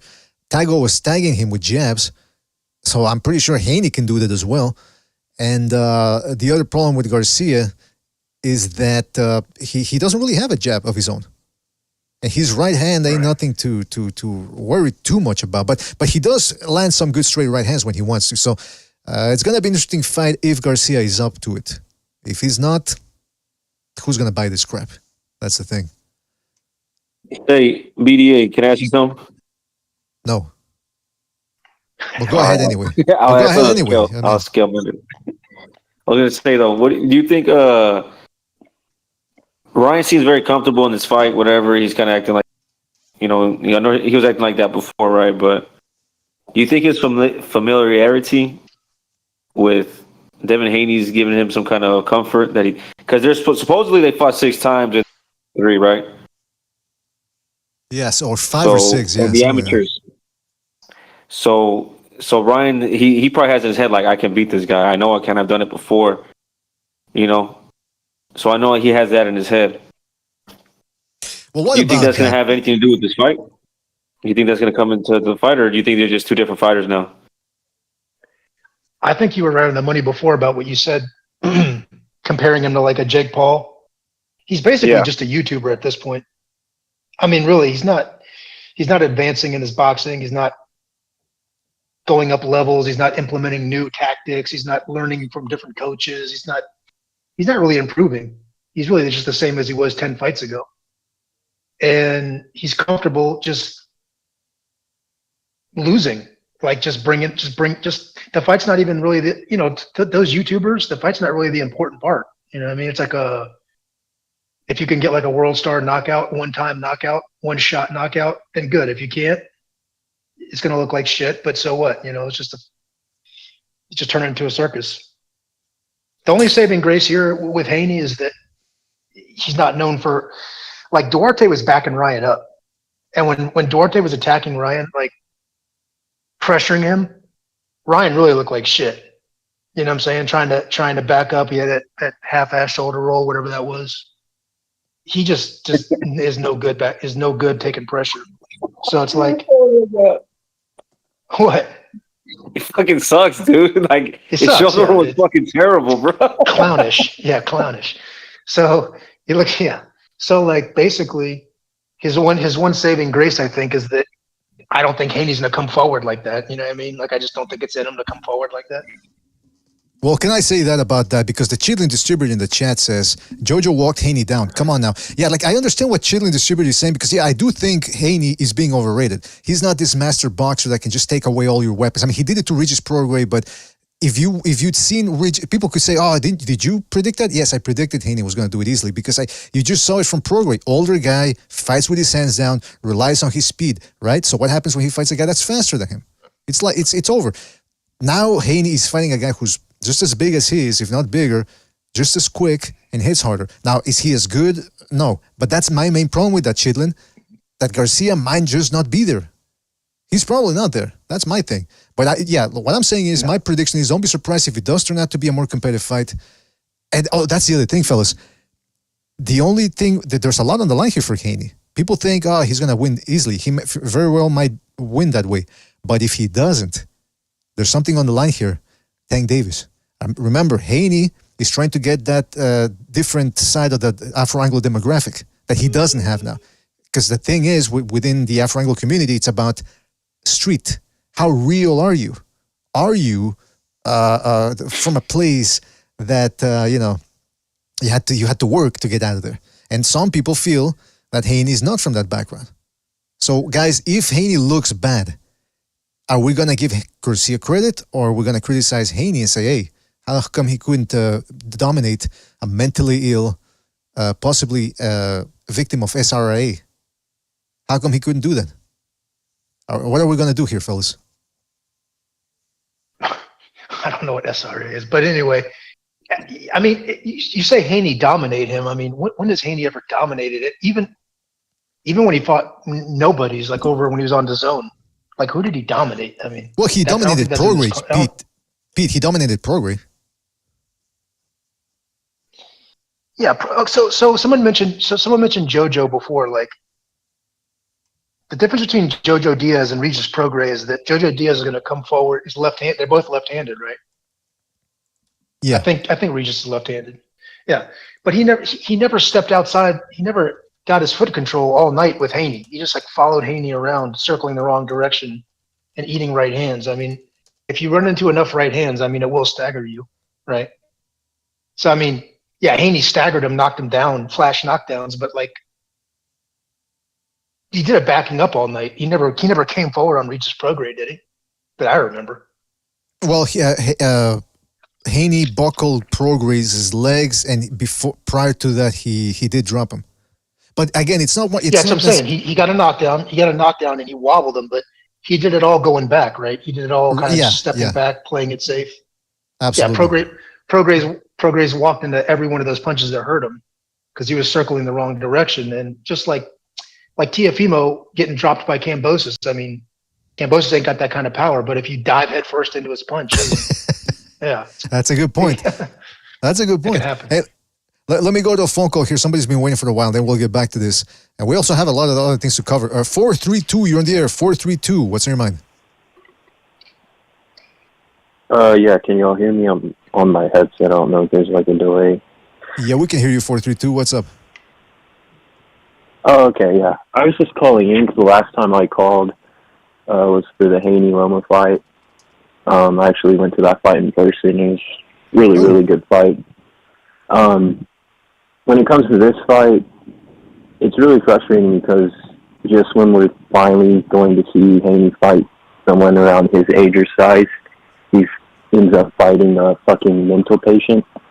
If you look at his resume, it's nothing but smaller, older fighters, like a bunch of them in their mid-30s.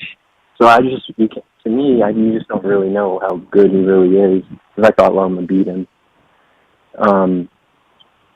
But yeah, I think Haney might even stop him. Ryan is off the rails right now. He's tweeting crazy. I think he's just trying to cash out. He won't be in this sport for maybe 1 or 2 more years, in my opinion. He's acting really weird. I don't know if y'all have talked about any upcoming fights. Have y'all talked about Inoue or Neri and before we get to that cards coming up in May? Before we get to that, Nip, what's your name and so I can write down your prediction for Haney Garcia? Brandon. Brandon. All right, Brandon. So you're saying Haney by decision, right? Or stoppage? Did you say stoppage? Stoppage. Yeah. Oh. Now, other question. Question number 2. Go ahead. No, go ahead. All right. Are you going to be purchasing the fight? Yeah, I will. Because I'm a Boston fanatic. So, I mean, as much as I would like to say no, but yeah, I'll probably buy it. I don't really like to stream it. The streams are too inconsistent, choppy for me. That's what I hear. But yeah, I think Haney will stop him. Maybe, probably a body shot though, specifically. All right.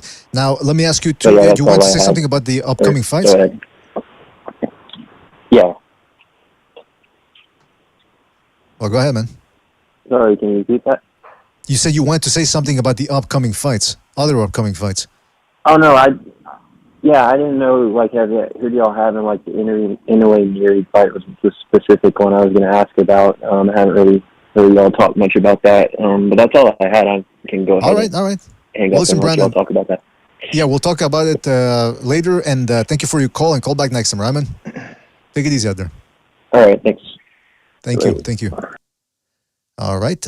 Let's get, fellas, don't forget to hit the like. I see you guys were generous enough to get us to 82, 85 now. All right. 50 more people hit, we get to 100. Why didn't you do that, guys? 15 more people. Come on. That's nothing. 15. I'd have to check out the gematria chart to see what the number 15 means, but it sounds like a pretty good number. Probably a number of prominence. So make sure to hit that 15 thumbs up button there, fellas. Go ahead and do that, all right?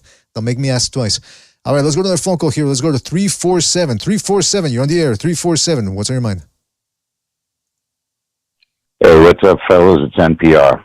Oh, NPR, what's up, man? NPR here. So, make my prediction now. Ready? It's going to be jab and grab, boring, universal decision for Haney.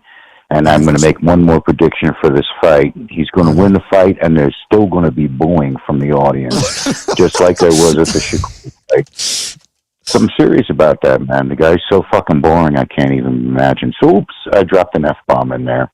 Yeah, But I'd actually want to change the subject just a little bit here and talk about the exciting things that are going to be happening at 154.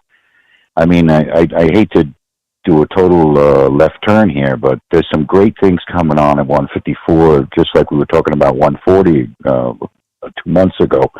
The things that happen at 154 are going to be dynamic. They're going to be fantastic. My favorite fighter at 154 now is Israel, the Dream Madrimov, who I've been following for, about 4 or 5 years already. I think he's going to be fantastic. I think we could talk about also what's going to come on in the May card. I think that's going to be exciting. I'm not a big fan of, who's that stiff from Croatia? Who's that boxer from Croatia? The guy that lost to Zhang? He won to Zhang, but really was a decision. Hrgović. What's his name? Hrgović? Yeah. I think he's gonna win that fight, but I think he's a stiff and he's gonna get schooled up by any of the top fighters. I don't think it's a guarantee that Zhang is going to win against Wilder. I think Wilder might decide to let his hands loose like he used to and punch the lights out of Zhang. I don't think it's a given that Zhang wins that fight at all. He's still got that nuclear bomb. You mentioned Ryan Garcia's right hand, and I'm going to take umbrage with it. You said that he does have a right hand. When was the last time he actually turned over his right hand? Ryan Garcia has no right hand, and he has no freaking jab. So he can't even set up that right hand, even if he had one. Ryan Garcia is going to get totally washed in this fight, and he's doing it. He's doing it just because he's a clown. It's a clown show. I don't believe that he's going to fight anything else after this. I think it's kind of already in the cards, and they've already decided and picked the winner for this fight. And I'm not going to be paying for it. I'm not going to. Oh, wait a minute. I'm not going to watch this fight. No, I gotcha. Don't blame you. Yeah, I mean, I know I'm going on I'm just rambling on at this point. I apologize, but there's so much to say. I haven't talked to you guys in a long time. How you guys been, by the way? We're doing well, man.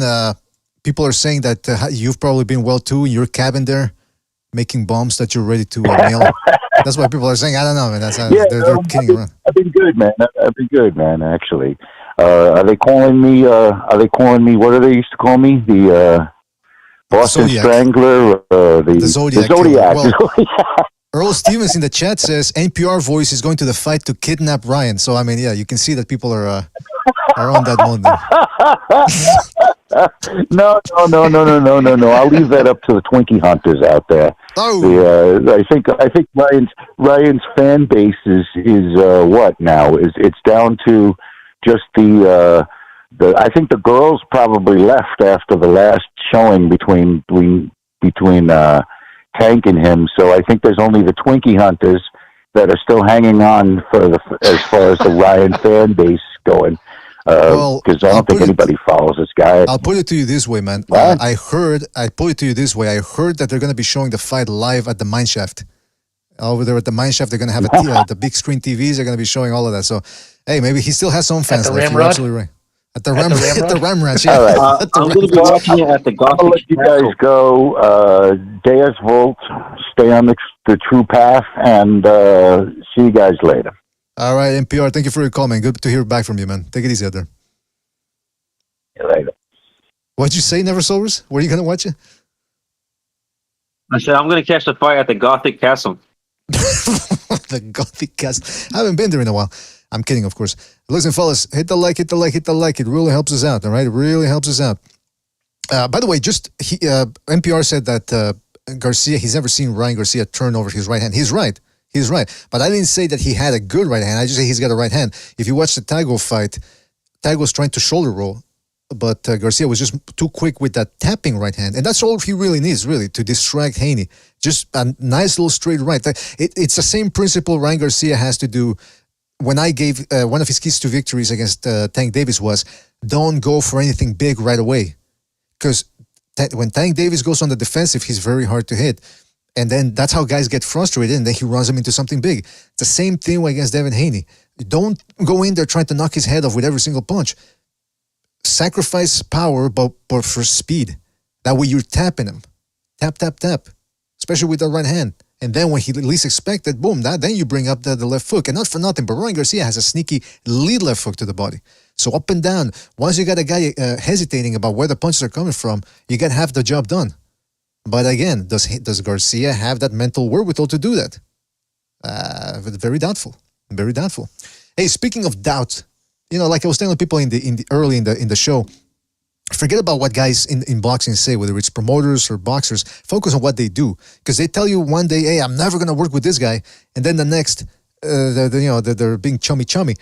I want to show you guys something on the screen here. Oh, hold on a second. That's not it. Hold on a second. Real quick. Okay, so we had the press conference for the 5 versus 5, Frank Warren, aka the Bullet Dodger, against Eddie Hearn's stable of Matchroom, and it's gonna be a good one. Well, surprise, Deontay Wilder is part of Eddie Hearn's roster now. That's gonna be taking place on June the 1st. So shout out to Mueller's in the Discord for posting this little video here. Because this is what Deontay Wilder said years ago when they were still talking about a potential fight between him and Joshua, a mega fight. And remember that never happened because Deontay Wilder himself admitted he wanted to give Fury a shot first rather than take on Joshua. So here's what, now Wilder's working with Eddie Hearn. Here's what he had to say a couple of years ago about Eddie Hearn. It's crazy. And I just feel sorry for the fighters that's under their stable, you know what I mean? Because that is his true mindset, to be a slave master. And like I've said it before, that's another thing I've told them during the Joshua the negotiation stuff. I said them slave masters. And and I guarantee you that family was slave masters at one point in time. I guarantee you it. For him to say that. There you go. So he was accusing Eddie Hearn not only of being a slave master, but his ancestors too were slave masters. First of all, I think that's one of the reasons, call me crazy, I think that's one of the reasons why he never fought Joshua. Because Joshua is of Nigerian descent, but he stayed over on the other side of the Atlantic. So that means probably his ancestors sold Wilder's ancestors to white Europeans.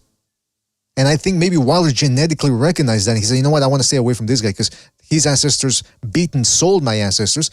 Maybe I don't want to mess with him. Am I crazy in thinking that, guys? Or what do you make about this video as well of him calling Eddie Hearn the slave master and now working with him?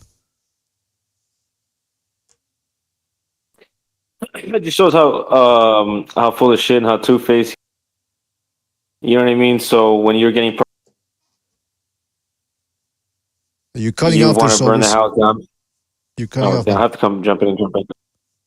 I don't understand what's going on with. So, see, this type of stuff doesn't happen when he's streaming. When he's streaming, everything's nice and smooth. People hear him. He comes here. He's like, hey, you know what? I'm going to use the cheap internet for BDA. Fuck him.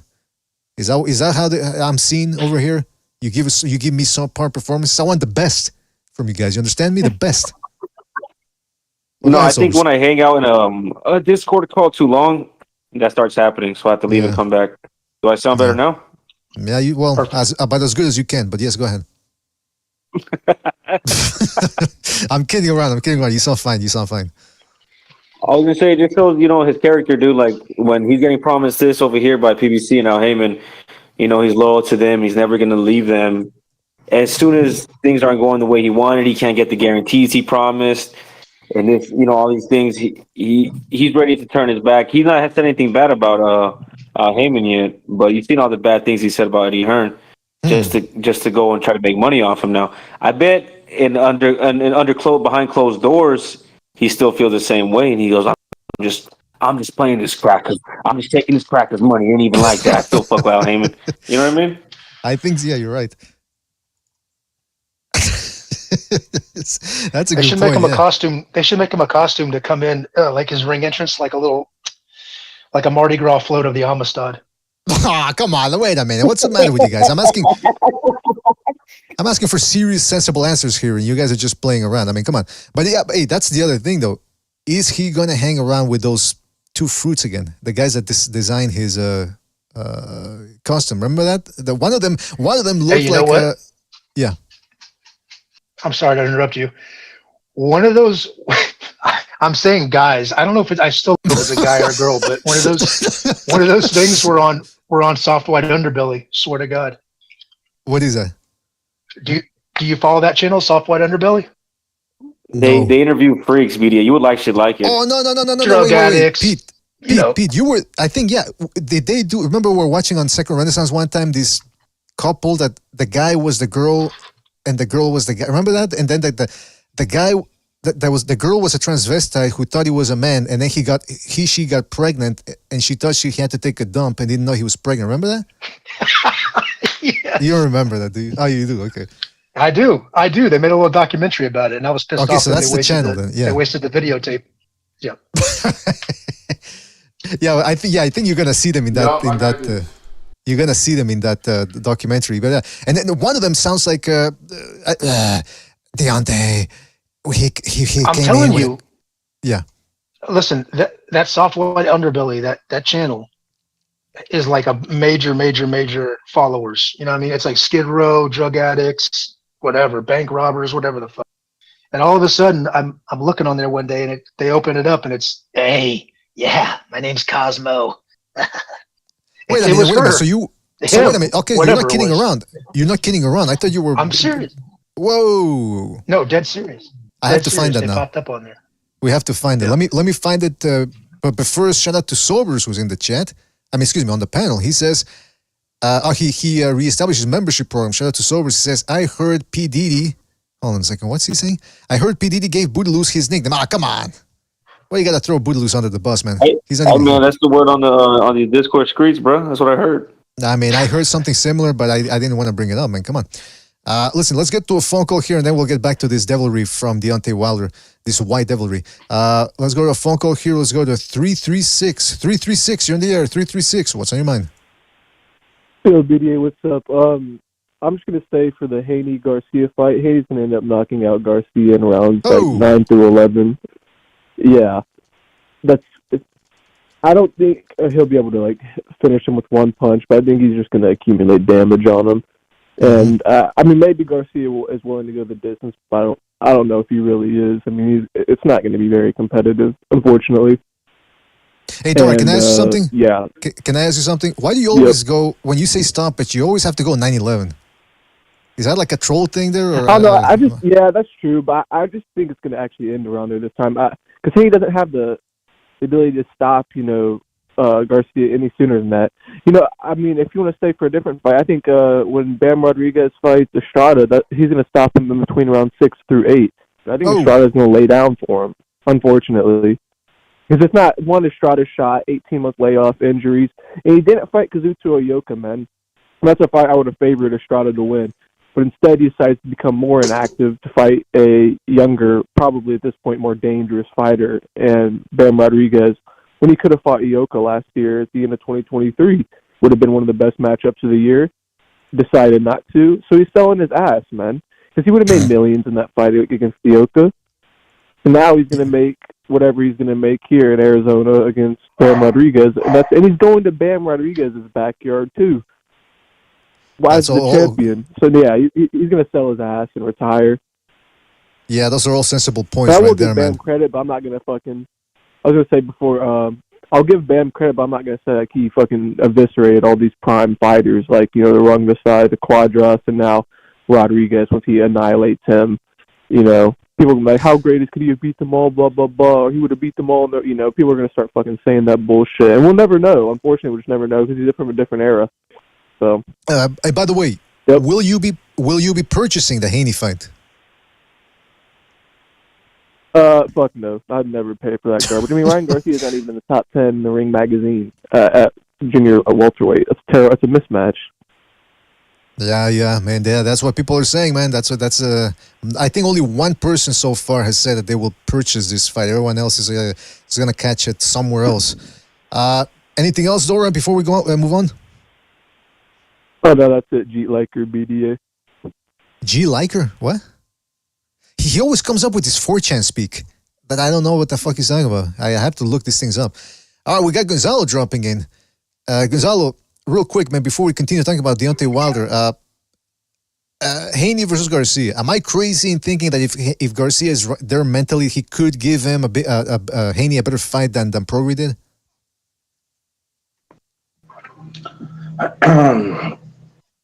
Well, the thing, Ryan Garcia, I mean, we don't know if he's trolling because that's kind of part of how people are nowadays. So when he says all these crazy things during the press conference and when he's doing his videos, we don't know if that's part of his game plan.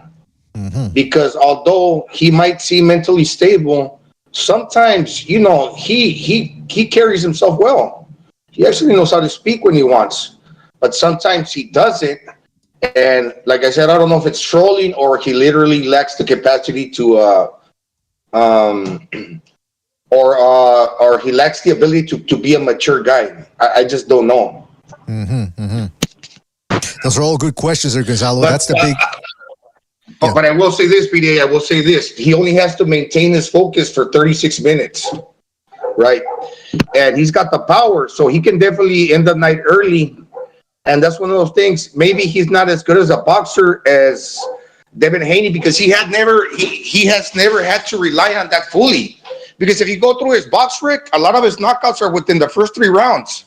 Right. So he's making short work, and when you do that, kind of like you said, Deontay Wilder, he just struck a chord. Same thing. That's kind of like the curse of the puncher.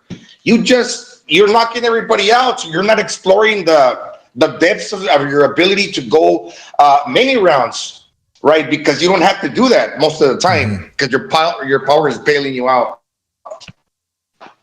Those are all good points. With that being said, what's my point? Say again, BDA. No. I said those are all good points. But so, what's your official prediction?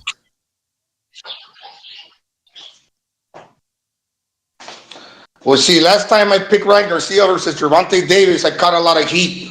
I think I got cursed out too on the internet. Somebody called in. You're fucking crazy, Gonzalo. How could you possibly pick that? Now, does that take away from my ability to make a sound pick? Well, going back to Ryan Garcia, we don't know if he's trolling or not, but I say he got the power. But Devin Haney, I mean, he's done well for himself. I know Styles makes fights. But he neutralized Regis Prograis. He gave Lomachenko a good fight. And he also beat Kambosos 2 times decisively. He also neutralized that guy. Because one thing that Haney does, well, his father, I got to give him credit, they do their homework. And they're going to take away Ryan Garcia's left hook. And I think the fight might be ugly. And Ryan Garcia will have some punches to the round. Those power punches will win them the round. They will win them the round. Less activity, but harder punches. All right, Gonzalo. Sorry, Gonzalo. Sorry, man. I gotta interject because now I could hear you well, but then the bamboo stick started coming in, and you started breaking up, man. But I got more.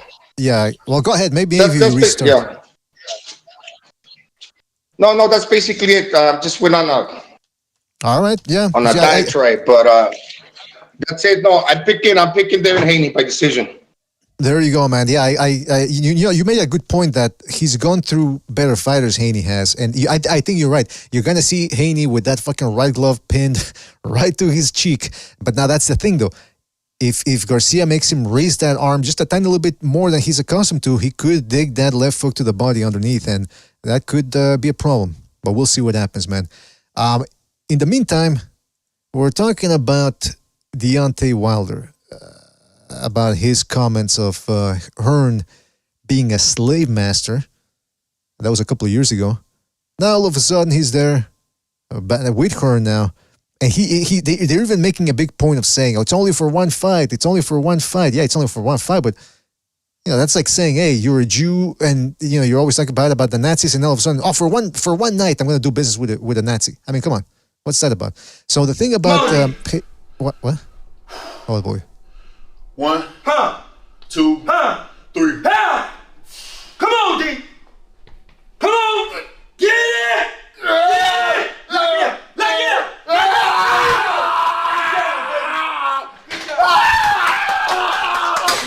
it up. You'll be a train. All right. Well, I mean, listen. I mean, he's training hard. You got to give him that.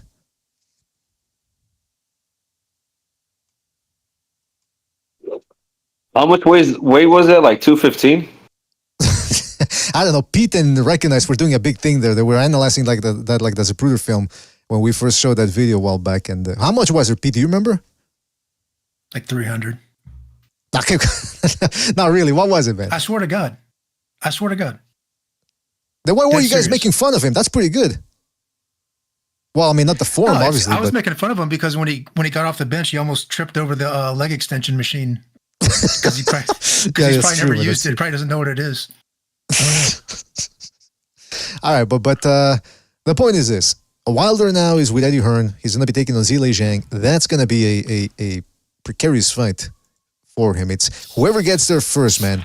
And I think Wilder, he has a speed advantage, even though he's 37, 38 now. But he still has those fast twitch muscles with that big 1-2. He didn't show it against Parker because he was too busy on the retreat. I don't think that's going to be a problem against Zhang. Zhang's not going to pressure him as much as Fury or Parker did. Guys, what do you expect in that fight? Oh, come on, I think Wilder's hand is permanently messed up. Like I think it breaks every time he lands with it now. All the surgeries he's had on it. Because he really never, in that last fight, threw a straight right hand.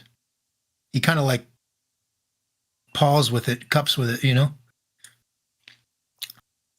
All I'm saying to you is that if mentally you know in your subconscious that it's going to break again if you throw it straight, your mind won't let you do it. You develop a flinch where your mind you'll protect yourself and you won't let you throw it straight.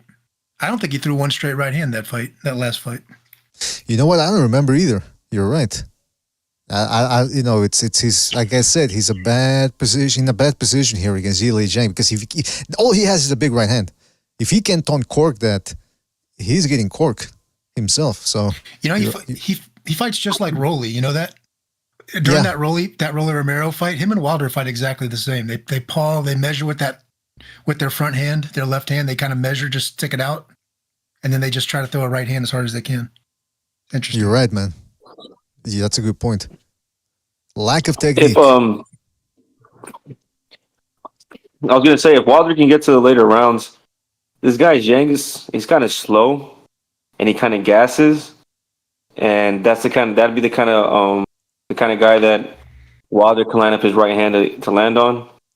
But early in the fight, when Zhang's coming at him, I think Wilder wave his hands. So it's really going to be on how good Wilder's chin is if he can take those punches and the punishment from Zhang because he's gonna crack. But if I do see a way for Wilder to win if he can survive like a early onslaught, maybe Zhang gets tired, he slows down. Wilder can line up a right hand and knock him out. But I don't know, bro. But I do see Zhang. He's not gonna be able to move like Parker was. You know what I mean? Like he'll slow down and he'll stand in front of him. Just like that's what Wilder needs. Absolutely. That's what he needs. He needs a guy that's going to, call me crazy. I know it sounds stupid, but with Wilder, he can actually handle some of these lummoxes easier than he would the light guys because a big old lummox will just stand in front of him and give him the shot. Unless the big lummox knows how to back him up. But very few, like Zhang is not that type of guy. He's not a I'm going to back you up. So I don't know. We'll see, man. We shall see indeed. The other thing is this. I want to bring this up before we go because we got a couple more things to look into, but we're almost out of time here. This past Saturday, we had a top-ranked card, and we had Guinea Vianello taking on Efe Ajagba. I thought Ajagba was going to take care. All right, Sobers, I hear myself in the background there, man. I thought Ajagba was going to have an easy time with this with Guinea Vianello. But Vianello actually ended up giving him a tougher fight than expected. He hurt him in the first round or second round, I believe. Then Ajagba sort of took over, but then Ajagba got tired. Guinea Vianello got his second win, and it was a tough fight. Guys, who watched this fight, and what were your thoughts on it? I watched a couple fights on the card. I watched very little of that fight with Big Baby Anderson. It looked very boring. From what I seen, they were just standing in front of each other, and Big Baby Anderson was cruising his way to a decision, and they weren't really trying to engage. But I can't say too much because I didn't pay too much attention. Yeah, you were trying. It looked very boring. You were trying to be white, and you're watching the UFC. You missed a banger. You missed a banger. Yeah, I didn't watch it, PDA, but I listened to it on the radio. It was everything that fight wasn't. Okay. Hell yeah. It was the antithesis of that fight. The thing about it is, did you mention Efe Ajagba?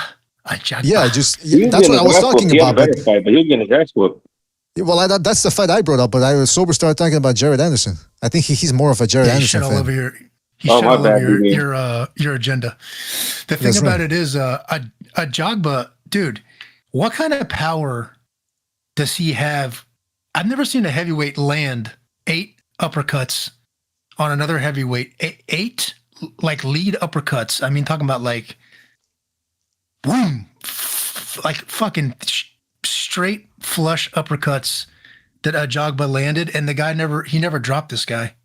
Who was the guy's name? The other guy, the Italian guy? Guinea Vianello. Guinea. He never dropped this Guinea. And like, what kind of power? I mean, God, that's like Haney. That's like Haney level power. Shakur power. Well, that's the thing. You're making light of his punching power, but he's shown before that he can crack. But just this Vianello had a good chin. I guess he comes from those Rocky Marciano type locations or whatever, because he was able to take it. But what I didn't like about Efe Ajagba is he let this guy cut the distance very easily. Didn't pump that many jabs. It seems like he was more concerned with catching him with one big shot coming in as opposed to pumping that jab and keeping the guy on the outside. And then, of course, he ended up getting tired at the end. I give him credit because he took the middle rounds, but I just don't know how far this guy's going to go. I mean, Frank Sanchez already outboxed him. So, yeah, we'll see what happens with him. That was shocking to me. The fact that he did catch him with one. Catching him with one big punch worked because he did it like 8 or 9 times. I'm talking about just uppercuts. I don't even know about straight right hands. I'm not just uppercuts. And this guy just kept. So either one or two things. Either this Guinea has an iron fucking jaw, like unlike any other heavyweight. These are heavyweights now. I mean, we ain't talking about like, a lightweight, like Antonio Margarito. We're talking about like a heavyweight. If you land a flush uppercut on a heavyweight, yeah, this guy, I don't care if you got a chin like Golovkin. That should be a wrap. This should be a knockdown, for Christ's sake. Go ahead, Gonzalo. Yeah, sorry, but this is a think, Pete. In my opinion, well, yeah, the uppercut's a pretty difficult punch to read because you half the time you're probably not going to see it. But if he's spamming it, he knows that the uppercut's coming now because he's throwing 1, 2, 3, 4. So he's already preparing for that punch. And this is the thing about Efe Ajagba. Yeah, he's powerful. He's probably got heavy bones and stuff, but he's slow. So half the time you're gonna see his punches coming to where, okay, the punch is coming. You're gonna anticipate it, and not only that, if he's spamming it, you know it's coming 1 or 2 times over again from the same direction. So now you can at least be like, okay, I can take it, because he's not gonna surprise you with that element of surprise with the speed. Right. But it doesn't mean he can't punch. Well, like I said, I've seen him hurt guys before, but maybe what you're saying has there's some validity to it, Gonzalo. Maybe the fact that he saw those punches coming. But even then, I mean, heavyweight punching, even if you see the punch, if you really are a big puncher, Doesn't matter if the other guy sees a punch coming. At least wobble the guy or something. And I don't know, man. It's we'll see, man. Maybe his next fight, a jab ends up knocking out a guy out cold, and we forget about this fight. But I thought he was supposed to. I thought he was going to win this one easily, and he didn't. He struggled to the point where some people in the chat feel that Jagba got a gift decision. So we shall see indeed what happens there. By the way, okay. So the other one was Jared Anderson, Big Baby Anderson, who, by the way, he said something interesting. He said before the fight, because he had trouble, right? He got into a little bit of trouble with the cops in a high-speed chase. He said he's sorry that it happened, but that he doesn't regret it. And I'm thinking, well, wait a minute. If I would have been his PR person, I would have made him say, look, say that, you're disappointed in it, that you're sorry for it, but that it's in the past now. You're going to move away from it. You're not going to mention it anymore. When he says, I don't regret it, it's like, I mean, come on, what are you trying to say here? Are you trying to say he gave you some rep that you can flex now? The fight in or streets? the fight or the arrest? The arrest. Oh. I mean, he didn't have to add that at the end there. You know what I mean? That was unnecessary. Exactly, that's what I'm saying. But anyway, on to the fight. He ended up beating this guy, Merhi, who I thought was going to give him a harder fight. But he won by easy decision. The other dude, listen, some people are blaming Jared Anderson. I do think there's some blame to go to him. But the main culprit here is this Merhi guy from Belgium. Now I think he gave the Belgian people a bad name. That's why the French make fun of them. Because this dude showed up, and he fought worse than the French. Complete surrender. He was just trying to catch Anderson with one shot. He actually showed good defense. He actually showed good hand speed and power when he wanted to. And look, if you fight a guy like Jared Anderson, I know it's easier said than done because Anderson is 6'4", 200-something, 40 pounds or something like that. He's a big dude and he can crack. You can tell. But if you want to win, you're going to have to go to war against him. You're going to have to take it to him. If you're Merhi, who's a shorter guy, getting on the out, by the 4th, 5th round, this guy should have known, okay, I'm not going to catch him with one single shot. That's a pipe dream. Go out there and get it. And he didn't. So I blame this guy more than Jared Anderson. What do you guys think? Before this fight happened, bro, I was doing research on I was doing a little bit of research and I see this guy Merhi fought the same guy that what's his name? Gilberto Ramirez just fought for the cruiserweight belt. I can't remember his name. It started with the G. It was like one of those long European names. Yeah, Bruhamir. And that guy stopped. Yeah. That guy stopped Merhi.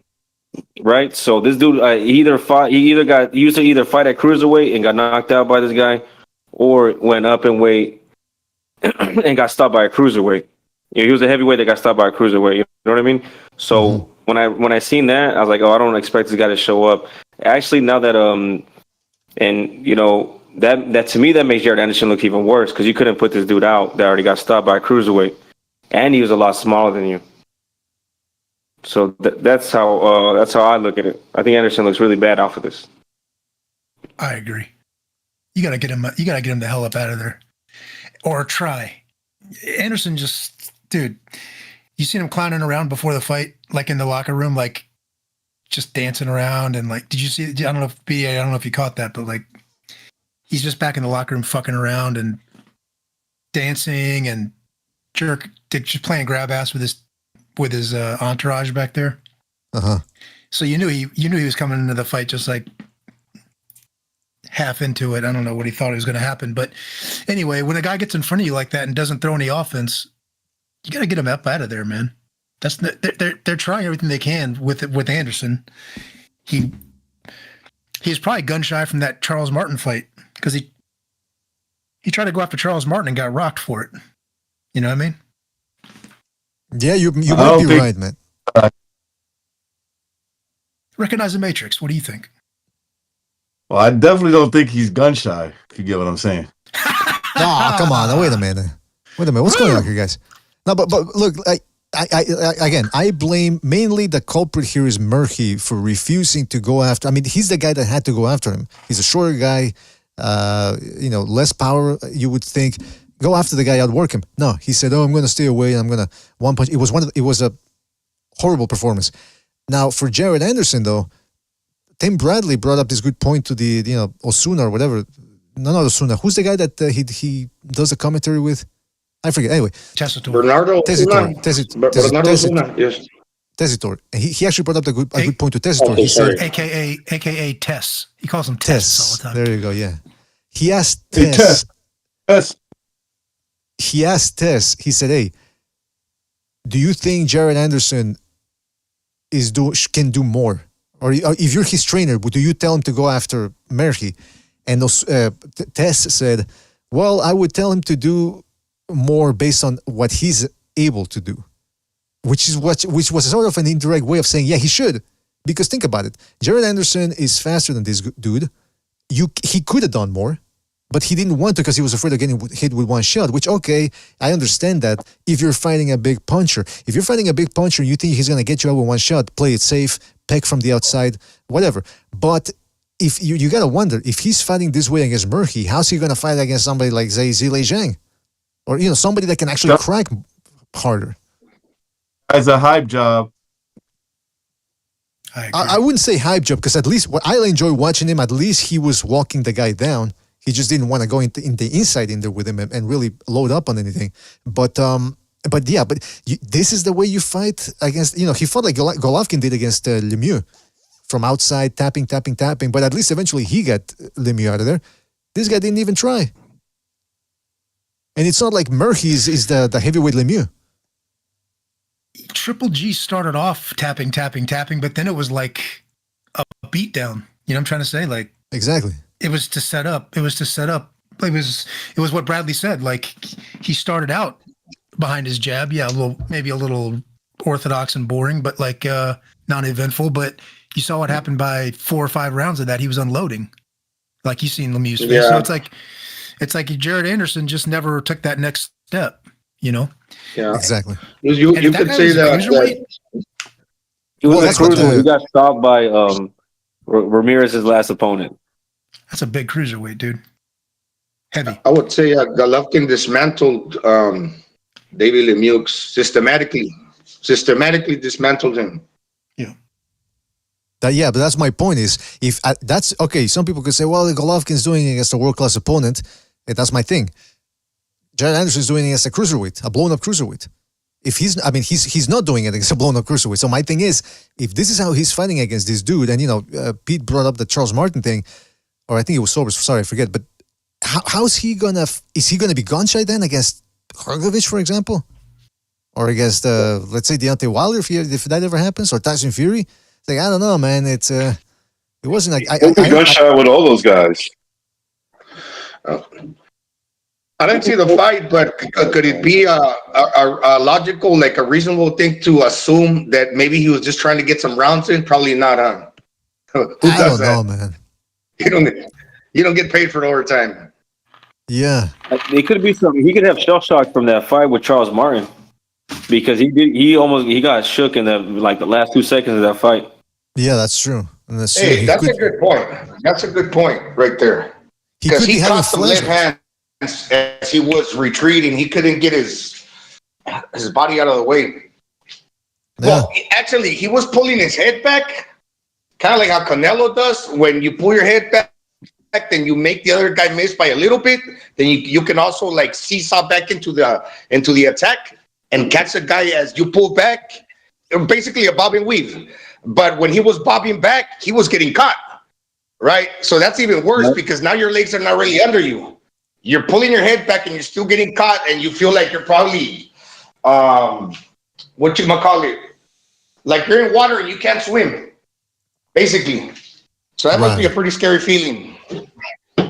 Yeah, you know what? I agree with you guys, but I must reiterate that I also blame Murphy is the main culprit to blame here, because he it takes two to tango, and he was fighting on the back foot, barely throwing any shots. It was a horrible performance. Hopefully he stays over there in Europe. Doesn't come over here anymore. If I catch him on my side of the street, by the way, it's gonna be bad news. Speaking of, stop threatening boxers. What's that? Stop threatening boxers. I'm not threatening boxers. I'm just making a statement about. I'm making a recommendation. That sounded like a threat.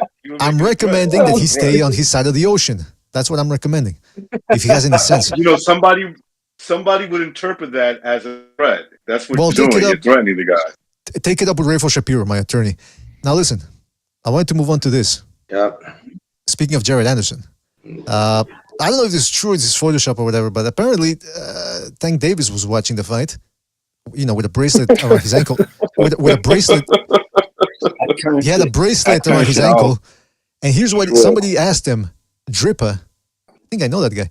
And Drippa said, "What you watching, champ?" And Gervonta Hey, said, Drippa, what's up, man? and Davis said, "A weak ass heavyweight. I turned it off." And then somebody said, "Big baby?" And Gervonta Davis replied by saying, "Big shitty." So now Tank Davis, he's not even, he's what do they call this? Fronting or perpetrating? What do they call in the community? Because he's throwing a brother under the bus, man. What's going on? That's true, right? He's not supposed to do that. He's set tripping, bro. He's supposed to stay on code. That's right. Well, he's not on code. He's just a little troublemaker, bro. That's all he is. Yeah, right. That he's dying to get beat up. You know. What if him and Big Baby get in the ring, bro? He talking that shit.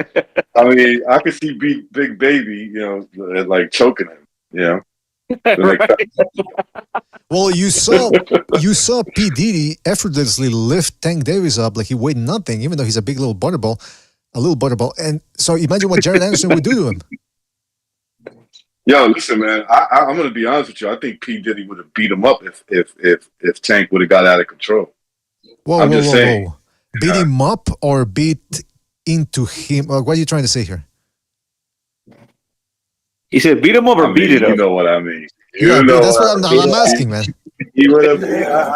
You guys heard me. I said he would have beat it up. You heard me the first time.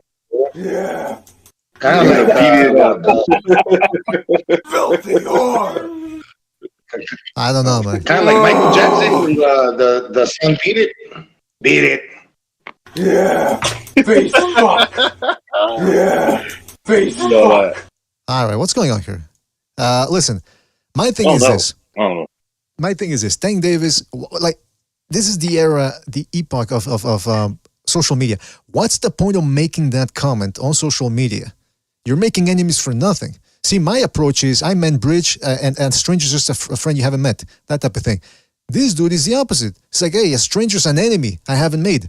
I mean, it's ridiculous. What's the point of this type of comments, what I'm saying? I mean, from Tank Davis. He says some stupid shit, Tank Davis, but I mean, he wasn't saying anything different than every other person watching that fight was saying. That's true. That's true. It's a good point. I gotta give him a pass for this one. That little fruit. You know what, Pete? When you're right, you're right, man. Thank you. Oh, it's true. It's true. I would say BDA. I went to because I seen that right, and I went on Jared Anderson's Twitter myself, and I was like, I wonder if this guy responded to this because he's someone who's active on social media, and like we've seen before, he'll get into it with people too. Mm-hmm. So I wonder what his response was going to be, and he said something like not really directly, but he said, "Oh, I'm not hating on nobody. Keep getting rich. I'm gonna keep doing me." And then people were on the comments underneath him calling him out. I'm like, bro, you was getting into it with this dude, that dude, but you bending the knee to Davis. You looking soft and woo. Like, there was grilling him about it. Whoa, interesting. That's interesting. See, that's the thing, though. Tank Davis right now within that community, he is the king. He is the ghetto king. And he got the juice or what? I mean, he's got the connect for sure. But so Jared Anderson can't touch him. And even though he's been getting into trouble, apparently it's not the type of trouble that the Tank Davis gets into. It's different. But I must say this, though, too. Getting into the business aspect of this, I am a hardcore boxing fan, obviously. But I must say that when I was perusing Twitter and watching, reading forum comments and all that, the UFC overtook boxing on Saturday. And yes, we got this June the 1st card coming up, but that's dependent on the Saudis.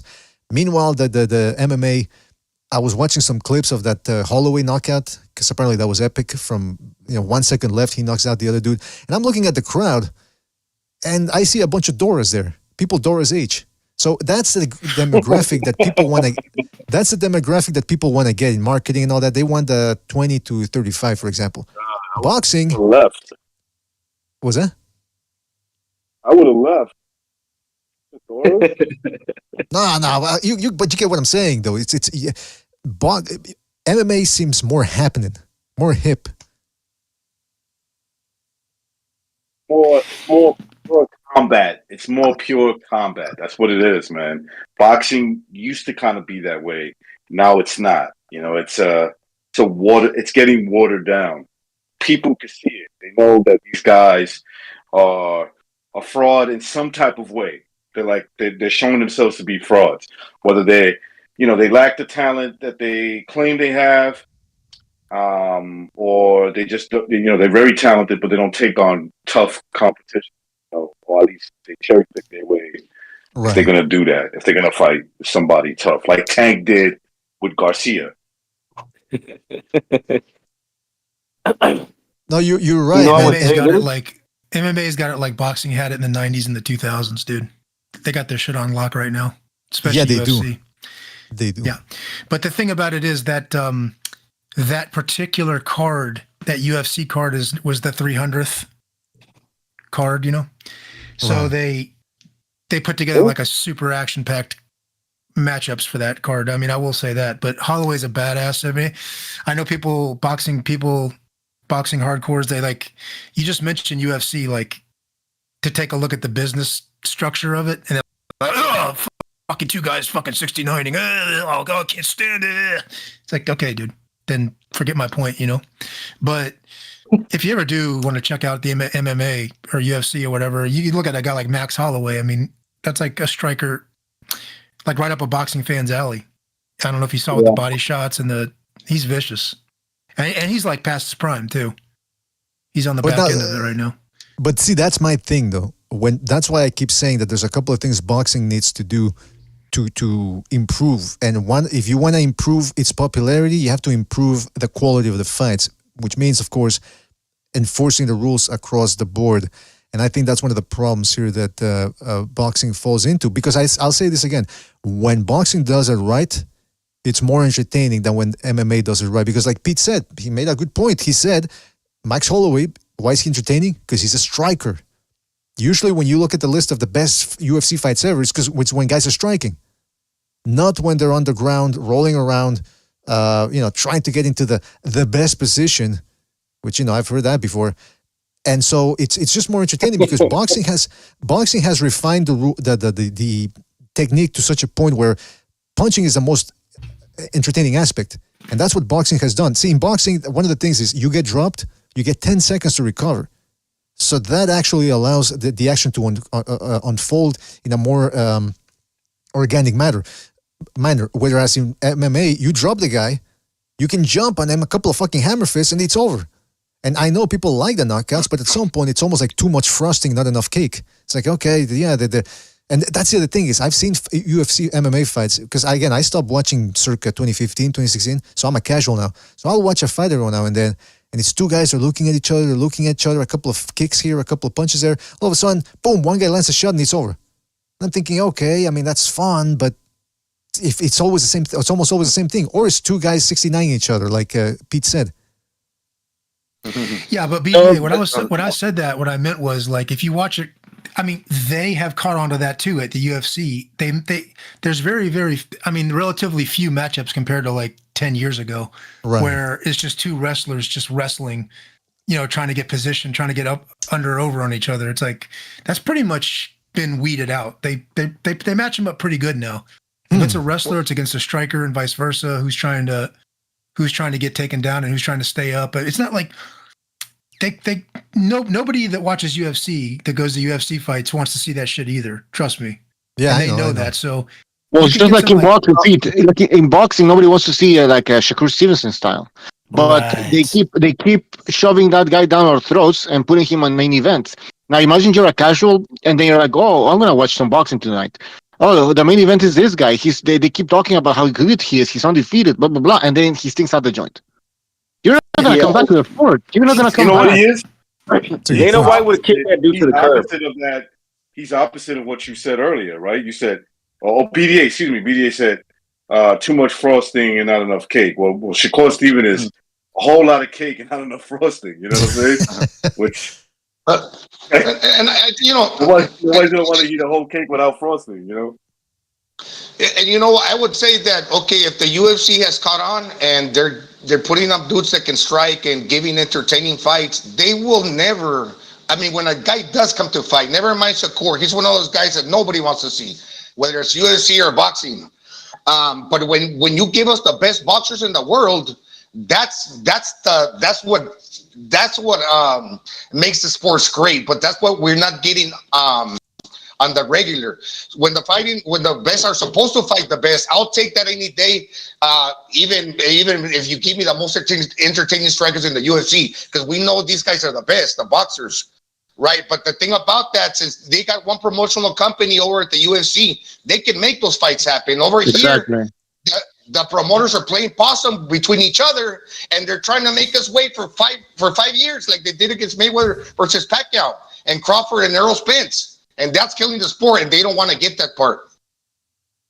You know, and that's a good point. And I started off at some point in the beginning of the program. I did mention that boxing has been too slow on the ball sometimes, on the uptake. They're stuck in their ways. It really is a monolithic institution that is reticent to change, because look at how long it takes to just even consider the fact of using instant replay in boxing. Or when it comes to the press conferences, this is something I said too in the beginning of the show. It's the press conferences in boxing are boring. Now, mind you, I'm not saying that they got to force some fake back and forth. You know, if a guy doesn't have much to say, okay, and he doesn't want to trash talk, you can't force it. But at least try to get some crowd involvement or something, because that's what they do in the UFC. They hold a press conference with the fighters, and then they let the fans ask questions. But that's the problem with boxing. These fucking guys who control it are all paranoid.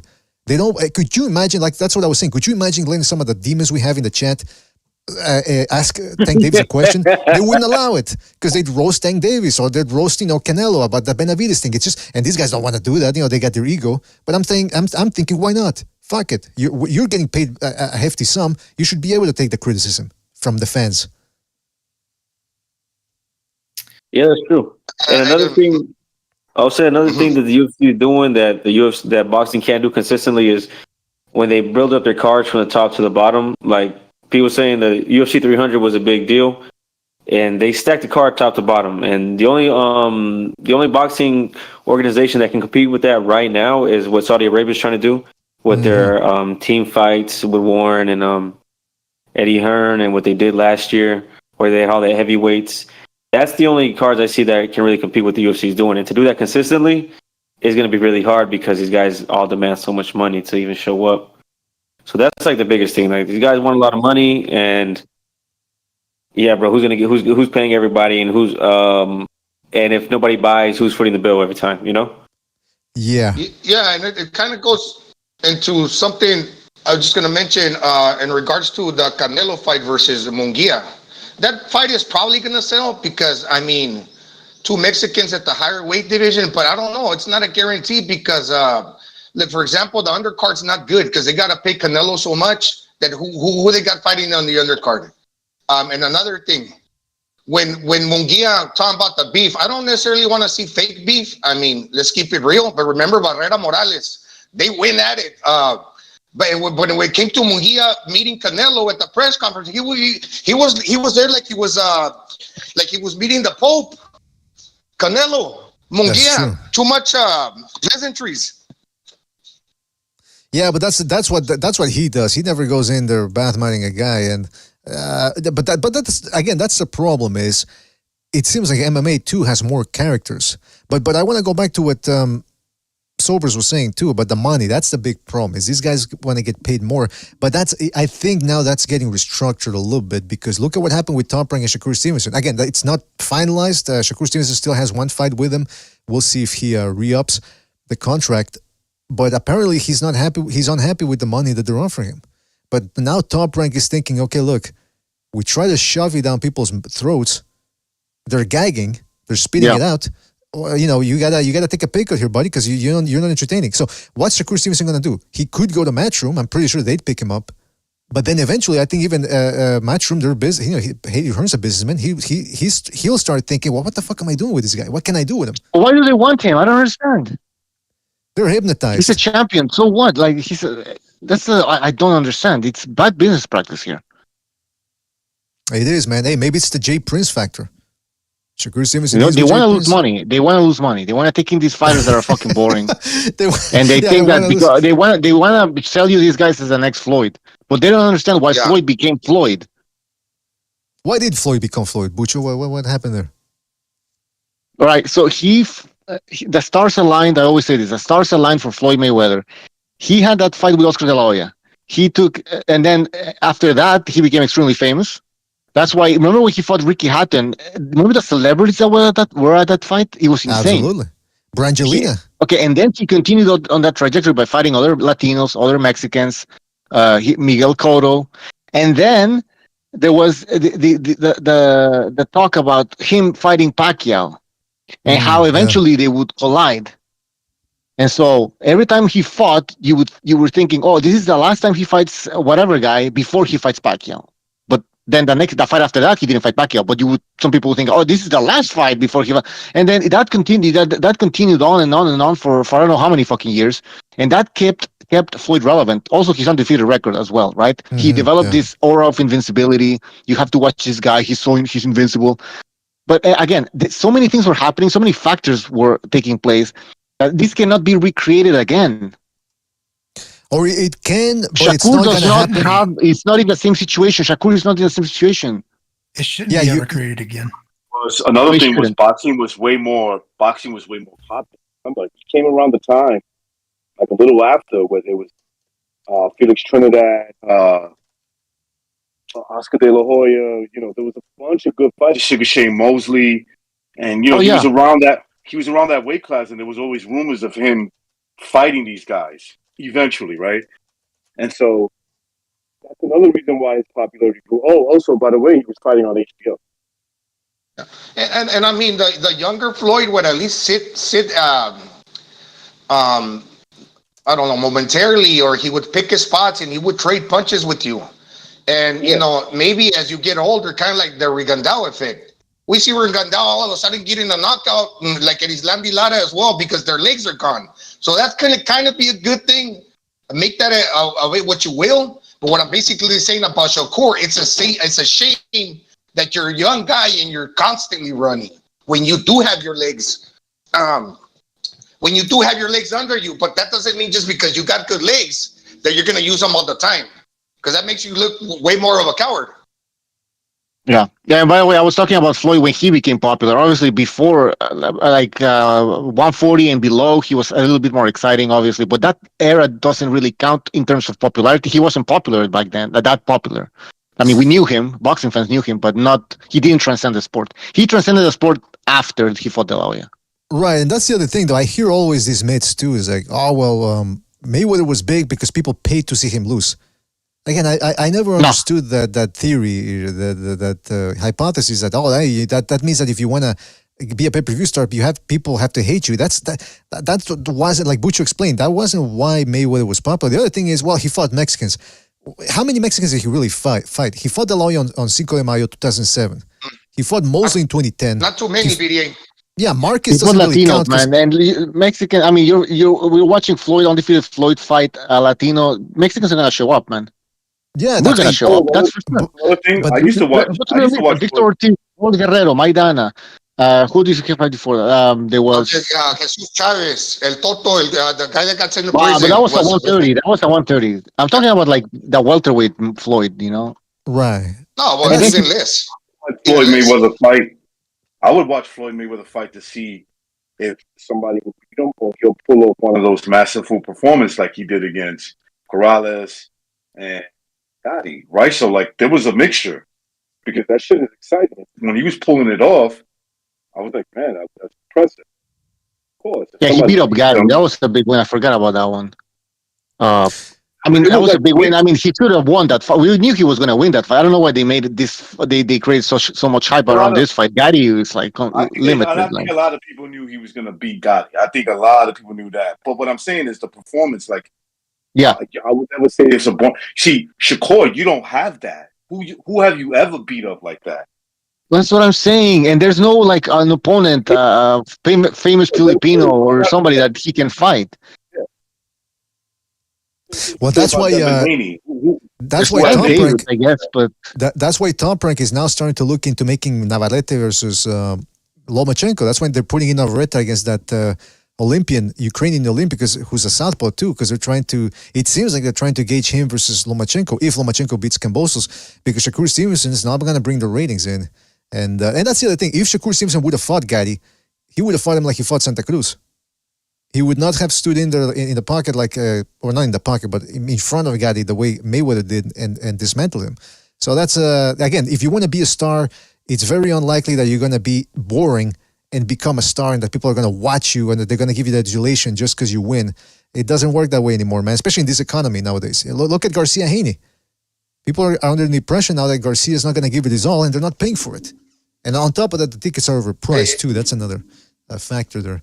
Hey, yo, BDA, you know how Joe Tessitore says, "Oh, it's the smile, it's the Shakur $1 million smile." Yeah, well, what is this? Like, what are we, retards? Is it the red carpet? What he's wearing? That's why people are tuning in. Exactly, man. I mean, yeah, that's how they think, man. That's how they think about us. That's why I appreciate. Anything, he's an American, African American, undefeated Olympic boxer. People are gonna tune in. And they think that their propaganda is gonna work, right? The build up to the fucking main event, where you're about to watch history, you're about to watch young talent, undefeated. Like, you idiots, you're doing a disservice by saying all this bullshit, because a casual is gonna get all excited about this guy, about the main event, and then they're gonna see the main event and they're gonna be completely disappointed, and they're never gonna come back. That's right. That's a great point there from Bucha, right there, man. It's counterintuitive. It's counterproductive, rather. It's counterproductive. You hating? Hey, the thing is, if a guy's undefeated, like 30 fights into his career, 40 fights into his career, to me, he's suspect. Just makes me. That's true, man. You shouldn't whatever. You shouldn't be able to go. Well, all right then. I'm just saying, like, if a guy's like 40-0, and he's like in his mid-30s, it's like. Okay, yeah. Go back and look at his rec. Not just box rec either. Don't just go on box rec and jack off. I think some of these guys go on box rec like it's you. Come on, man. And just like beat off to it. You just ruined my. You just ruined my evening. Look at this resume. Look at this resume. You just ruined my evening, Pete. Ooh. That was happening with Wilder. De La Hoya. He beat De La Hoya. He beat Cotto. He beat Pacquiao. It's like, dude, did you watch any of those fights? Marquez. He beat Marquez. Did you watch him fight? Come on, dude. He set a catch weight and then blew it. Marquez came in, looked like a little midget. Hey, by the way, 70 pounds. He couldn't even reach Floyd with his jab. He couldn't even reach him. He was a midget, and he was flabby, and at that point he wasn't on any PEDs. Which he should have been, because I think Floyd was on PEDs. I think Pacquiao was on PEDs. So I think Marquez did the right thing when he took on PEDs. That's right. Hey, by the way, let's go to a phone call here real quick, man. What do you take? Fuck, somebody hung up. I don't know. Look at his back. Look at his back, man. EDs are pissed. Sorry. No, that piss didn't work apparently, though. Yeah, I can vouch for that. The drinking piss doesn't work, man. I can vouch for that. But I'll say this, man. When people bring up the Mayweather thing, yeah, okay, so that, like, Butcher broke it down perfectly. That's an exception. Canelo is a guy, for some reason, I think it's the red hair. I think that's what got Mexicans' attentions. But he ended up fighting everybody as well. That's really, if you look across the board, who's become a mainstream star from boxing, it's usually guys that fight the best. Joshua, Canelo, Pacquiao. Yes, Mayweather did fight the best as well. Prior to that, De La Hoya. Prior to that, Sugar Ray Leonard. Prior to that, Muhammad Ali. So you see that there's a pattern. Canelo red hair. Yeah, but what about his style, though? I mean, I know he's had some technical fights that could be considered boring, like the Jacobs fight. Right. Maybe the Cotto fight, which a lot of people were disappointed, where people believe that Canelo could have pushed the pace or put more pressure. But the Golovkin fights were pretty amazing. The second one, especially the second one. So people respect that, though, right? They're not going to respect a guy like Shakur or Haney. That was the fight for 2018, right? Wasn't it? Yeah, that was a great fight. I believe so. Yeah, I believe it was the fight. But that's the other problem, too, is these guys don't fight enough. So if you have one bad performance and it's your last performance of the year, that means, I mean, let's say these guys, they fight in March and then they fight in September, and that's it. So if a guy fights in September and it's a horrible performance, that's 4 months of the last year, 3 months, where we got to remember his last bad performance. before he jumps back in February or the next March. So well, that's why he had to fight consistently. That's what Golovkin became popular. He was fighting 3 times a year and he was knocking people out. Okay, some of those names he was knocking out might not have been crazy as fucking popular names or good opponents, but he was consistently like fighting. So he didn't leave your mind. He was always there. Like, oh, he's fighting again. Oh, he's gonna knock somebody out. So what you do in the ring is important. The knockout, obviously, and how many times you do it. Tank Davis is doing some things right because he does get the knockout, but he doesn't fight often. So that's the problem. That's negative, right? By the way, Mirage in the chat says, I doubt this panel could change. Fellas, Mirage in the chat says, I doubt this panel could change a light bulb together. Well, I mean, listen, we might not be able to change it, but we're not going to be shoving it up our ass like you do, Mirage. I mean, and there's nothing really quite wrong with that. I mean, but they do sell special novelty toys. That's Mirage. Yeah, they do sell novelty toys that you don't have to be running around and getting shit stuck up your ass. But sorry, Pete, you were gonna say something? No, I just said about Tank. He doesn't fight anybody either. So it's just like these world star fucking clips is what that's what his fights are. They just want to see somebody get one time and knocked clean out. Like, give a shit about any of that. I don't know. It's just it's a different demographic, should I say? But the thing about it is about what you said about Canelo and compared to Floyd, his style's better. But again, I don't want to. You mentioned UFC, and some people boxing fans trigger off like it's a UFC versus boxing type of thing. It's really not. But you can just take a lesson from their structure, which, again, boxing had this structure in the 90s and the 2000s, which is the fighters don't have all this control. You know what I mean? Canelo or Floyd, you get a fighter that's bigger than the sport, or any player that's bigger than the sport. They don't have that over in UFC or any other sport for that matter. I mean, they'll get chewed up and spit out if they try to surpass the sport. You know, give them too much control, man. They pick their own fights. And in UFC, they got a pay-per-view once a month. Every month they have a pay-per-view. And you're up or you're gone. You're up or you want it or not. You don't want it, you're out of here. Boom, next one. Like, they don't let any of these guys get too big, you know? Pete, you're right, because let's say Dana White, he's making decisions that are going to benefit, at the end of the day, the company, UFC, the brand. You know, he's making decisions that are going to benefit everyone. When it comes to a boxer, he's just focused on himself. He doesn't care about like the undercard. If the undercard sucks, he's like, I just want to get paid this. I want a month. I don't care if the undercard is shit. You know, but he's doing it. And over there, like you said, over there, that's the promoter doing what's best for the promotion, which which by extension benefits us. Exactly. The consumers are really benefiting from that. I mean, I know it's for his own. I know it's for profit. I get it, but at the end of the day, he's serving our best interest. You know, we're getting the fights. Yeah, he's making the money, but I'm just saying, like, UFC's thinking long term. These boxers are thinking how much themselves in this fight, and that's it. Well, can I also say something else, man? Because I was talking about the styles too, about fighters, like about how, and Butcher said the same thing about why do they keep pushing these boring fighters onto us?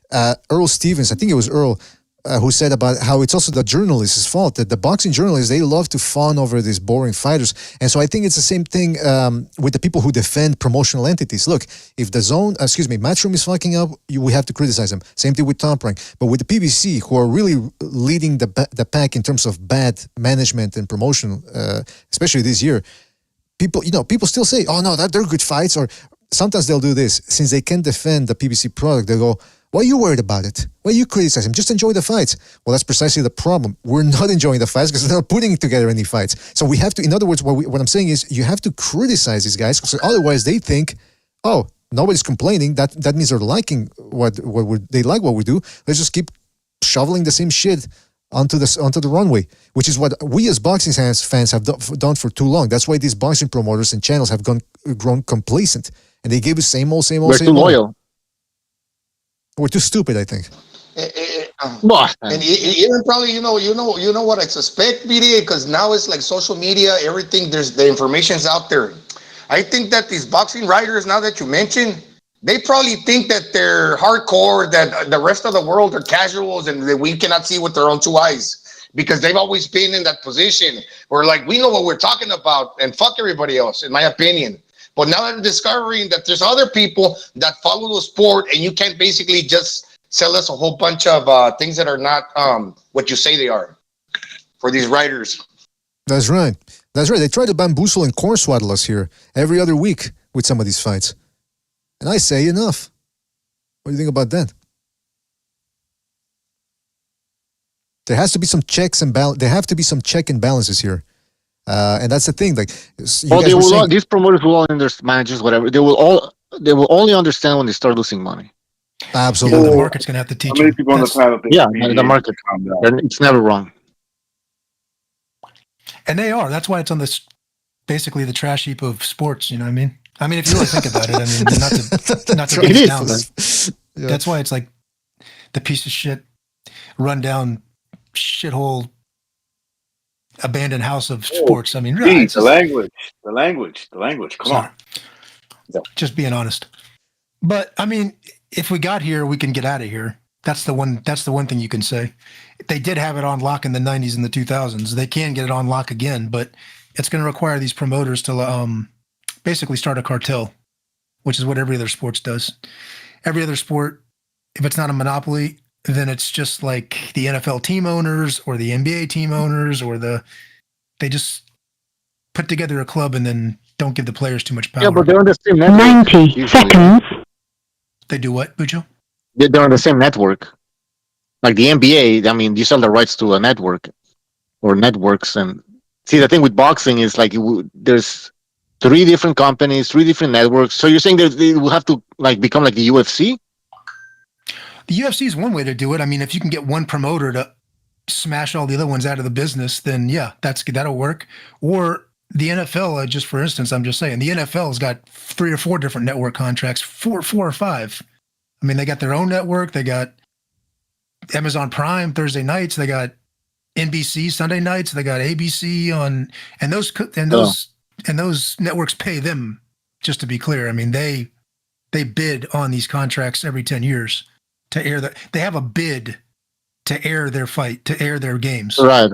I mean, think about that. I mean, it's just like night and day. But yeah, but we have to become one entity though. That's the thing. When you're buying the rights for the NFL, you talk to the NFL. When it comes to boxing, you will have to talk to who? Like, it depends on what you want to get, which fights. Well, if you look at like MMA back at like maybe 15 years ago, there was like Pride. There was that one that Uriah Faber fought in. I can't remember what that one was called, but something. There was a few, but over time they just consolidated and ran them out of town. And now they reign supreme. So, but if you look back at the 90s and the 2000s, I mean, Don King and Bob Arum, basically, maybe a few more smaller ones, B-level ones, main events, they basically just like conspired. They formed a cartel. Yeah. So you're talking about what Al Heyman tried to do. You're talking about what Al Heyman tried to do and failed. But if Al Heyman wanted to do that, he could have done that. He didn't want to do that. He could, with $1 billion, you could take over boxing, but he never wanted to do that. He wants to receive the check, not cut the check. He wants to make the money, to be the manager, he doesn't really want to take over boxing. Well, that's the other thing, though. That's the other thing, though. Like again, there's a couple of problems here with boxing, but one of the main ones is that the matchmaking, because how can pro box be putting on good cards? But they've got B or C, I mean, no, not even B. They got C-level fighters. I'm not saying C-level is bad. I mean, in compared to the thousands of boxers around the world that want to make it, those who make it on Pro Box are actually pretty good. But they're not world championship fights that we've got on Pro Box. But they're entertaining because of good matchups, good matchmaking.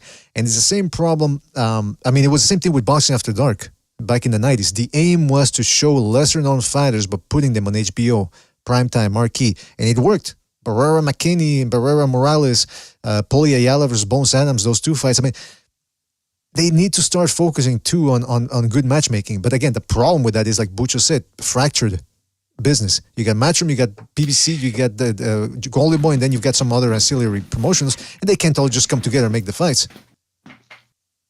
The thing is, how early in these careers can you go with these guys?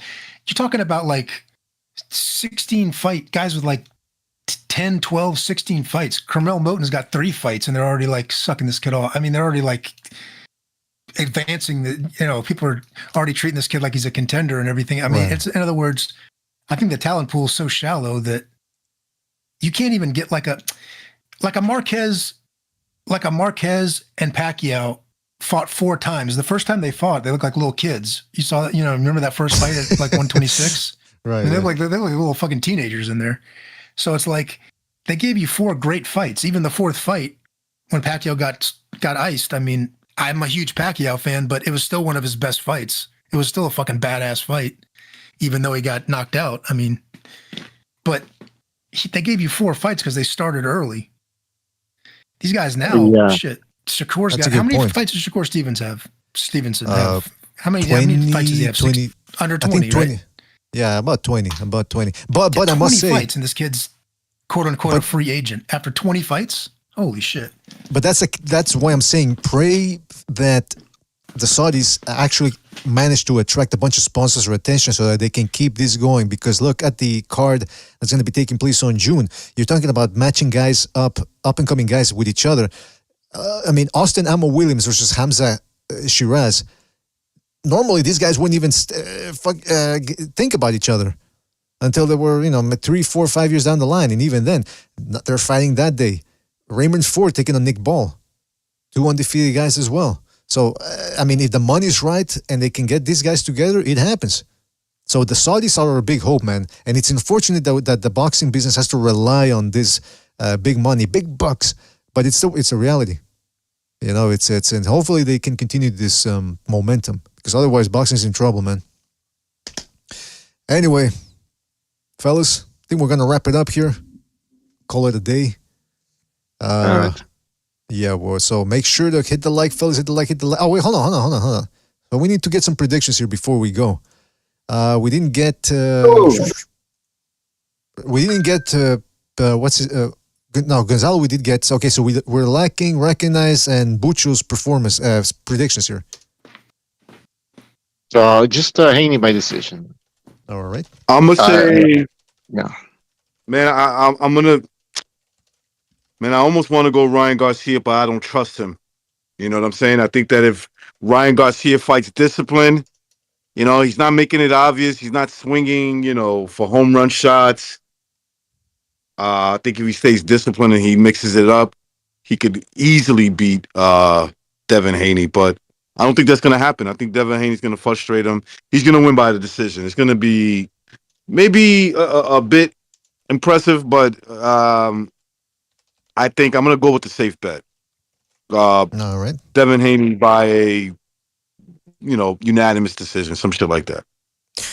All right. I got that down here. I might go live again during the week, and then I'll make my official prediction. If not, I'll make it on Friday. But I must say this too. I see what you're doing there. Yeah, you what think do you you're slick, you. What You're slick, you. What do you see? Let me know, because I'm confused here. What do you see? You see, because I know what you're doing, right?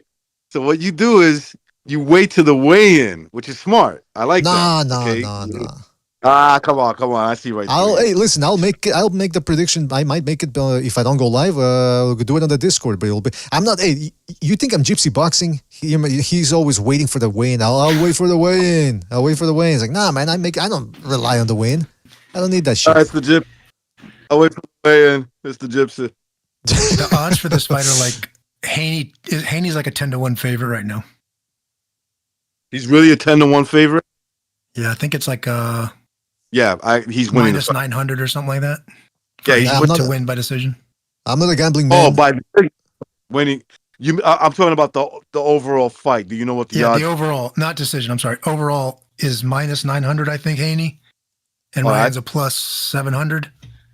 I call that the writing on the wall. That's basically we know who's going to win that fight. Yeah. But you never know, man. We're due for an upset now. We're due for a big upset, man. And those odds are wider. Those odds are wider than LOB's nostrils. Come on! Wait a minute. What's going on here? I mean, listen, we gotta go. We're gonna get shut down. Relax. Thank you, Pete. Thank you. Sorry about that. Well, listen. Hey, I'm trying to unmute my button here for the volume. I'm just gonna say this for best thing. Devin Haney is getting slightly overrated because Regis, I don't know about Regis, man. This is in hindsight. I don't know about Regis. And then And I don't know about Kambosos. Kambosos too, highly overrated. I agree with you. But the problem is, okay, I agree that Haney's overrated, but what the fuck is Ryan Garcia? You know what I mean? So I think he can bring in. I think he has the firepower and the tools to make it happen. But does he have the most impressive tool? And I'm not talking about the one that BDA has. I'm talking about the brain. And no, wait a minute, I have brains too. Well, you know what I'm saying? It's you gotta have the mentality. He had Tank in trouble in the second round, and then he just went crazy. Yeah, he went full retard in that one, and that's a big full retard, and then he got scared after he got dropped. He got scared after that. So no, man. Yeah, he went from 0 to 100 and then back to 0. Yeah, I don't know. Hey, but before we go, I wanted to ask Never Sobers. So Never Sobers, what's going on with Taqueria? Are we back or? Yeah, I'll be back next Saturday. I I had a lot of weird copyright strikes going back and forth, but I think I narrowed it down to. Look at Sobers. Look at Sobers, the detective, figuring things out. Figure things out. Why don't you figure? Yeah, I'm onto you. Whoever the fuck you are, I'm onto you. I'm not gonna say your name just yet. Oh, well, stay tuned for more intrigue from Never Sobers. He's gonna get to somebody at some point. Maybe not the right person, but he'll get to them. The other thing is. Who else, man? Hold on a second.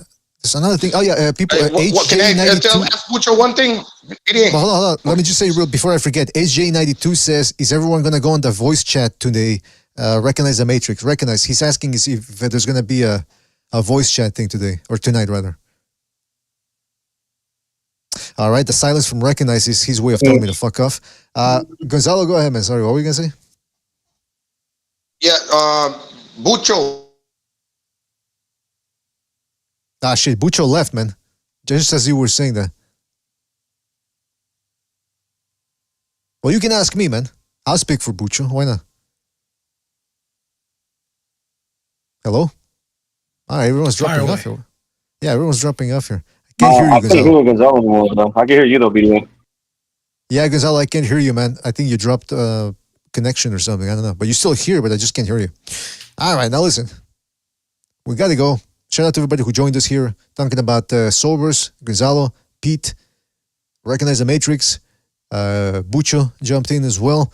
Don't forget, we will definitely be doing a show on Friday. That's going to be the Open Lines Friday, where everyone's invited. You can jump on the panel. If you're not part of the BDA boxing community on Discord, just make sure to join the Discord. I think the link is in the description, and if it's not, let me just put it here in the chat. Create event, create channel. How do I invite people? Server settings, invites. Now we're okay. No, I got it. Come on, huh? What, you think I wasn't gonna get it? All right, I'm gonna put it up here in the chat. That's the Discord right there. Make sure to join. Then you just go to. From there we'll tell you where you can go. But shout out to everybody in the chat. Thank you for joining us. Everybody that called in, everybody that donated the super chat. Let me just double check, make sure I didn't forget any super chats. At my age, I think to overlook something sometimes. No, I didn't miss anybody. Hey, good. All right, fellas, thank you for joining. Again, shout out to everybody that donated the super chat, everybody that called in, and of course, everybody that joined us in the chat and everybody that listened. Guys, always appreciate you coming on by. Don't forget to check us out on iTunes, Spotify, Spreaker at your leisure. These episodes do get uploaded there. And that's about it. Thanks again, fellas. Thank you for joining us. Shout out to the Chilean distributor, Nerd, HA92, M.A.W, Nightmare for Paracua, JumpTube in the house. Shout out to JumpTube, HA92, Team Bagman Boxing, the Quags, Alfredo Contreras. If I forgot anybody, it's because we got to go. Have a good night. I'm disappointed in every one of you. I kiss you on the mouth. No, I'm not cool with that. I'm sorry. One more time. I'm disappointed in every one of you. I mean, I'm dealing with degenerate animals. Wait. I'm disappointed in every one of you. Disappointed in every one of you. All right, come on. Honestly, I can't do it, man. I'm disappointed in every one of you. Let me tell you why. It's gonna be all right, Nicky. Go ahead, shoot. He just killed a fucking man.